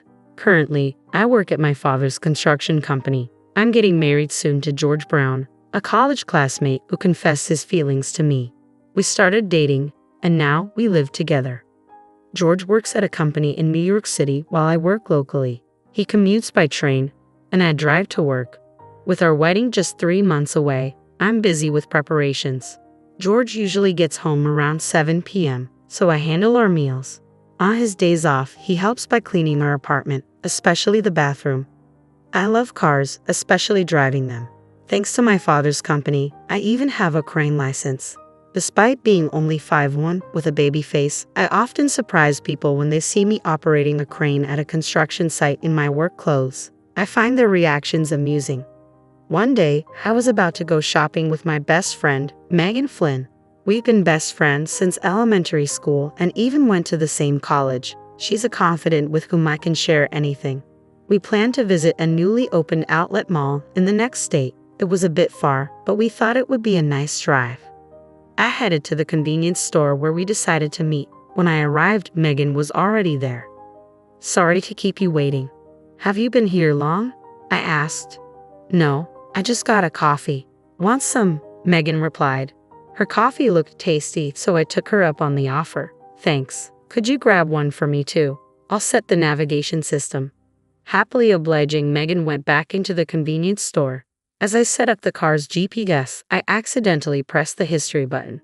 "Darn it, this touch panel is so sensitive," I muttered, trying to switch the screen back. Then I noticed a surprising entry in the history. "Hotel Lovely Chateau." "What's this?" I wondered aloud. I'd never searched for such a thing before. "This is my car, but George occasionally uses it too. He must have used it." I didn't think much of it and continued setting my destination. Today, Megan and I were heading towards the outlet mall that just opened in the neighboring state. The weather was great, making for a pleasant drive. Near an exit ramp, Megan suddenly pointed out, Look, Lovely Chateau Hotel. What a cheesy name for a hotel these days." Lovely Chateau, the hotel from the search history earlier. While driving, I could take a good look, but there was indeed a big sign saying Lovely Chateau Hotel. We laughed together, but I couldn't help but feel a bit concerned because of its appearance in the search history. After finishing our shopping and dropping Megan home, I returned alone. Once I arrived, I checked the car navigation system again. Lovely Chateau Hotel. As I searched the name, it indeed showed the location near that exit ramp. It was definitely that hotel. It was undeniably one of those types of hotels. I couldn't help but wonder why George had searched for that hotel. Deciding to keep a close eye on George's activities, I installed a dash cam in my car. I discussed the idea of installing a dash cam with George. He agreed, saying, "Why not? A lot of people have them these days. It's good for safety too. But in return, you have to pay for it, Amy. It's your car after all." Although the car is in my name, George also uses it, so he ended up contributing a bit to the cost. The next day after work, I drove straight to the dealership and had a dash cam installed. It came with cameras facing the front and back, and one that recorded the interior of the car. The recording time is 5 hours, after which it overrides previous footage. I also decided to add a GPS logger, which records the vehicle's movements via GPS. After George used the car, I checked the dash cam footage and GPS logger data. I mainly use the car for commuting, so George typically uses it on his days off. He always asks me for permission in advance. One weekend, George approached me. "Can I use the car this Saturday?" "Sure, but where are you going?" I asked. "I'm planning to go to the shopping mall you went to last week. A friend wants to check it out," he replied. "Who's this friend?" "Just a colleague from work. He lives pretty close by." "Is this friend a woman?" "No way. He's a buff guy, even bulkier than me." "All right then, bring me back a souvenir." "Gotcha, Amy. I bet you like something edible." "Yeah, I'd love something sweet." "All right, got it." The weekend came as planned. George left on Saturday and returned in the evening. I had been waiting for him to come back and use the excuse of having left something in the car to retrieve the memory card and the GPS logger. After George went to bed, I checked the data from the GPS logger and the memory card. The GPS logger showed he did go to the shopping mall, but it also revealed that he had taken a detour on the way back, exiting at an interchange. Upon enlarging the location, I saw it was the Lovely Chateau Hotel. This seemed completely suspicious. Our wedding is next month, and now this. My fingers trembled as I operated the device. This was already a huge shock, but I composed myself and checked the memory card. I inserted it into the computer and played back the recorded content. Suddenly, a strange woman appeared on the screen, sitting in the passenger seat. She was quite flashy with long hair and seemed pretty. She appeared to be older than me, but her occasional smile was somewhat childish. Unable to think straight, I just stared at the screen, completely shocked. The conversation was also recorded. "Really, you're such a bad boy. You're getting married next month and you're still doing things like this," she laughed. "It's all good. The reason I'm marrying her is because her dad's the boss. He's a construction contractor, but he's loaded." George's voice resonated from the playback. "Oh, but once you're married, doesn't that mean we're over?" No way. You're the real deal for me. I plan on divorcing her after a year or so. Of course, I'll make it look like she's the bad one, and I'll grab a hefty alimony and her parents' wealth. After that, I'll be with you. A whole year. Grace sounded disappointed. No, we'll continue this relationship in the meantime. I can't bear to be away from you even for a day. That makes me happy. I love you, George. I love you too, Grace. I stopped the playback. I couldn't watch any further. George had been unfaithful, cheating, and he was marrying me just to take over my father's company. The proposal, the birthday we spent at the Seaview Hotel, everything was a farce. Why? Tears blurred my view of the computer screen. The next day, I told George I needed to prepare for the wedding and would be going back to my parents' home for a while. George replied without much thought, okay. Perhaps he was even pleased that I would be gone. I told my parents, I feel a bit nervous and I want to stay with you guys for a bit. Please let me cool off. They seemed to think I was having pre-wedding jitters and welcomed me back happily. After a couple of days, I received a message from my best friend, Megan. I felt I could tell Megan the truth. I told Megan everything. She said, okay, I'll come over tonight. Let's drink until dawn. Despite her cute face, Megan had some boyish qualities, which I loved about her. I told my parents it was a last-minute bachelorette party. Soon enough, Megan showed up with bags full of drinks and snacks. Mom, I'm borrowing Amy for the night. It might get a bit loud, so please bear with us, Megan joked as soon as she arrived. Oh dear, I see you're all chatterboxes, but don't drink too much, okay? I made some stew, so take it and eat it, my mom said, thoughtfully preparing some snacks as well. Wow, thank you. The wonderful smell earlier was the stew, wasn't it? I'll gratefully accept this. Oh, by the way, may I invite another friend over? Megan asked. Sure, go ahead and make it a party that Amy will remember. Thank you so much. With that, she called over another friend, Jane. Jane was a high school classmate and, interestingly, a wedding planner at the venue we had booked. She would be overseeing our wedding. She went to the same high school as Megan, and they had met several times, so they were good friends now. The party started with the three of us. I showed the two of them the dash cam footage. Then Megan said, oh, I know this person. She's Grace, a junior from our college club. Amy, you wouldn't know her because you weren't in the club, but both George and I were in the club with her. I was astounded by this revelation. Wait, George's junior? I thought she was older than me. She always seemed mature for her age, but who would have thought it was Grace? She's invited to the wedding. Most of the club members will be there, Megan said while poking a radish from the stew. But this situation is frustrating, isn't it? I want to get back at her somehow. Jane, crushing an empty beer can, said, she's always had a strong sense of justice and even caught a gropper in high school, handing him over to the police. She was enraged as if it were her own matter. Accepting Jane's words of revenge, Megan started talking. Let's ruin the wedding then. I have a plan, she said, preparing a piece of paper and starting to write something down. What do you think, Jane? Your cooperation is essential. Please help Amy. Of course, I'm the planner for this wedding, so I can make anything happen, Jane replied. Her being the planner joining our side certainly boosted the success rate of our plan. Great, you're reliable. Hey, both of you, you've had too much to drink, I cautioned. Thus, the plan was formed. I covered the two of them, who had fallen asleep from drinking too much, with blankets and whispered, thank you, Meg and Jane. Despite having had too much to drink myself, I felt a bit relieved. The next day, I returned to George's place.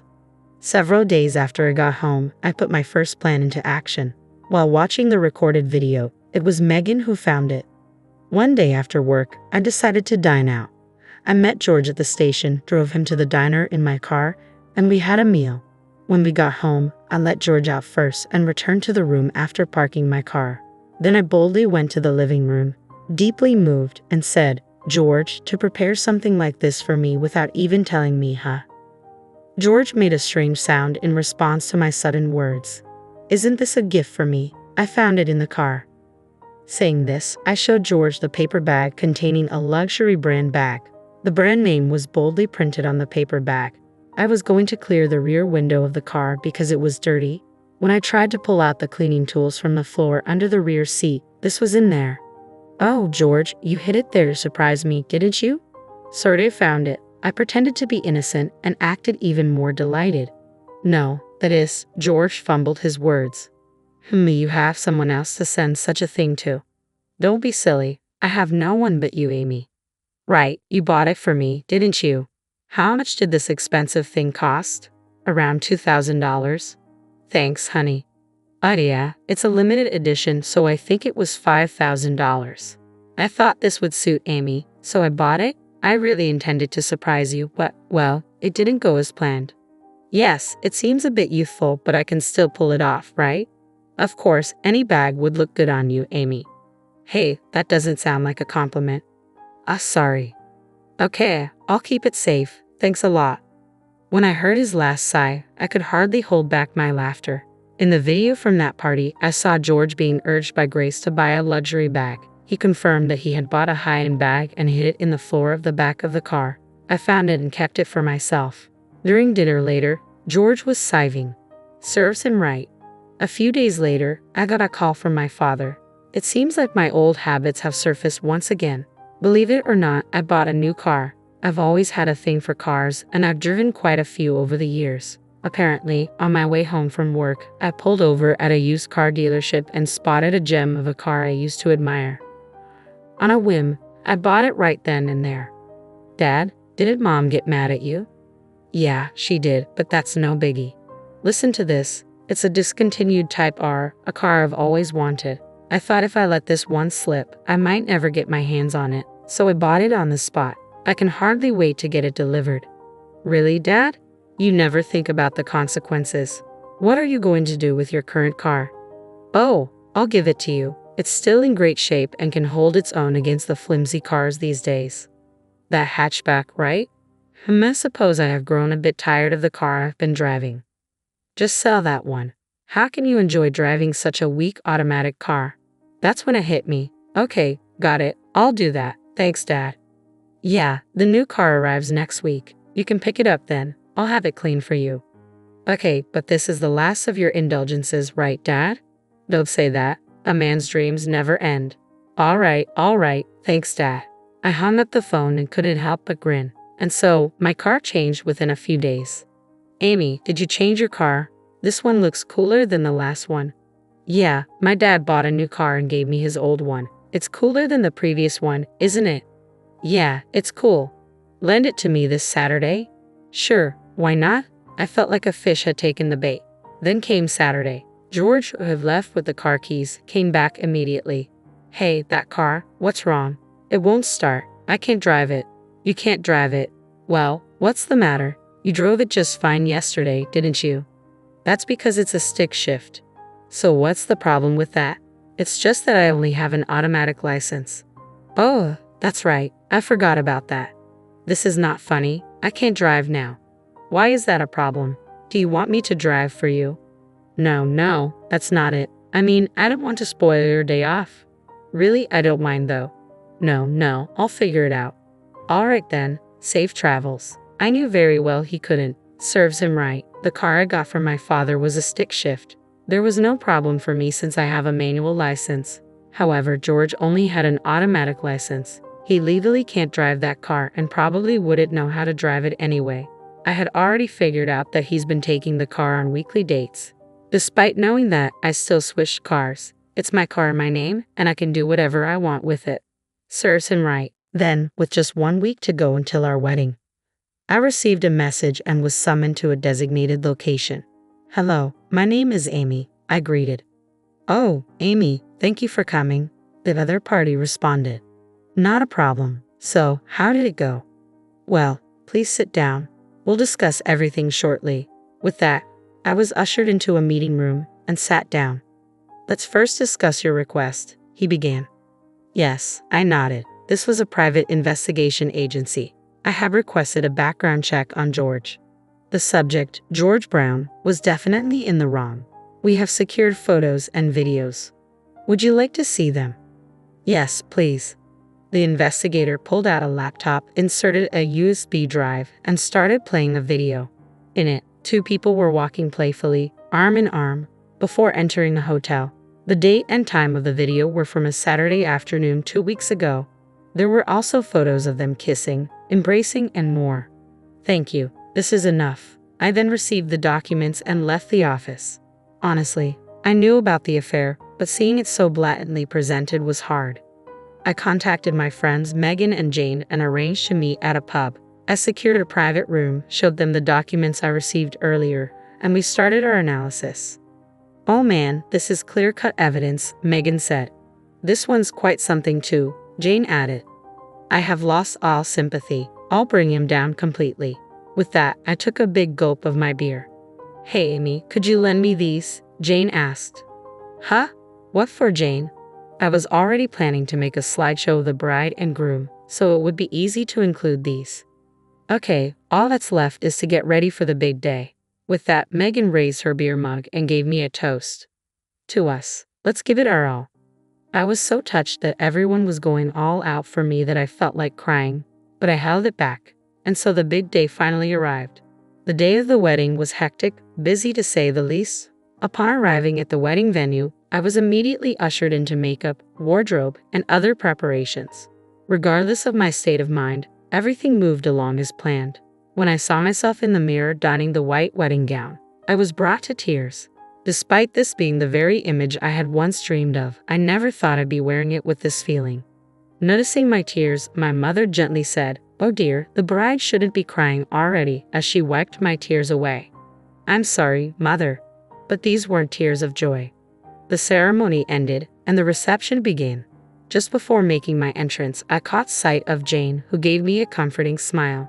George was cheerful and smiling right from the start, while I could only manage an awkward smile. The reception proceeded without a hitch as planned. Then came the moment for the bride's farewell letter to her family.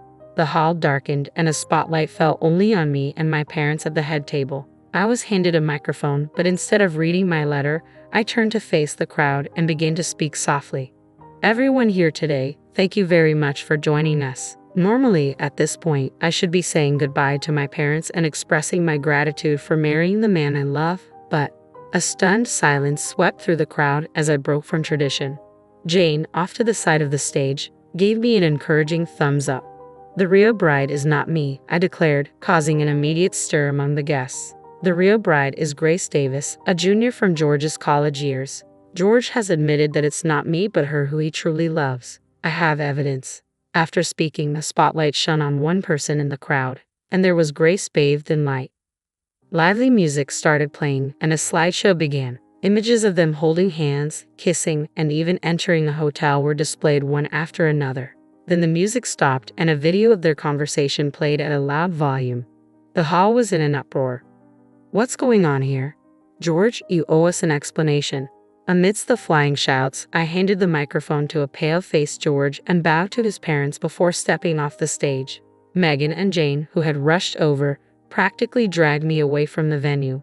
Behind me, the situation had become an unmanageable uproar. Still in my dress, I felt a mix of relief and triumph. Jane led me to an unused green room where Megan brought my belongings and clothes. I quickly changed before leaving the wedding venue. Megan drove me home, and I was finally able to catch my breath. "We did it," she said. "Yeah, we sure did." Despite the commotion, I felt oddly exhilarated after spilling the beans at the wedding. I packed my bags and returned home. My parents scolded me when they got back, but since George was the cause of the issue, it wasn't too severe. My father took care of the aftermath. The wedding was almost over but was called off, so there were issues like returning the gifts. People understood the situation, so everything went smoothly without any significant problems. The one who had a hard time was George. His infidelity got exposed, and the wedding became a mess. As a result, his parents had to bear the entire cost. On top of that, George's boss was present, so the whole company found out about his affair. It was also discovered that George had been contacting Grace during work hours using the office email, leading to his demotion. He didn't lose his job, but the office atmosphere became unbearable, so he soon quit. As for Grace, she didn't end up with George. After causing all that commotion, they broke up. Since the engagement had been broken off after we had exchanged betrothal gifts, I asked George for compensation and other costs. George had used most of his savings on wedding preparations, so his parents had to step in and pay. Lacking any particular skills, George had trouble finding a new full-time job and ended up working part-time to pay back his debts. I also demanded compensation from Grace. With her bad reputation and being disowned by her parents, she had to pay the compensation herself. Without any savings, she borrowed money from shady loan sharks and now works in the nightlife industry to make those payments. It wasn't enough compared to the emotional pain I suffered, but well, it served them right. Thanks to my father's compassion, I was put on leave, and with my newfound free time, I decided to take a trip to Alaska. For some reason, people tend to head north in times like these. Jane had also resigned from the wedding venue, taking responsibility for her part in the commotion. Feeling a bit guilty, I invited her to join me on the trip to Alaska.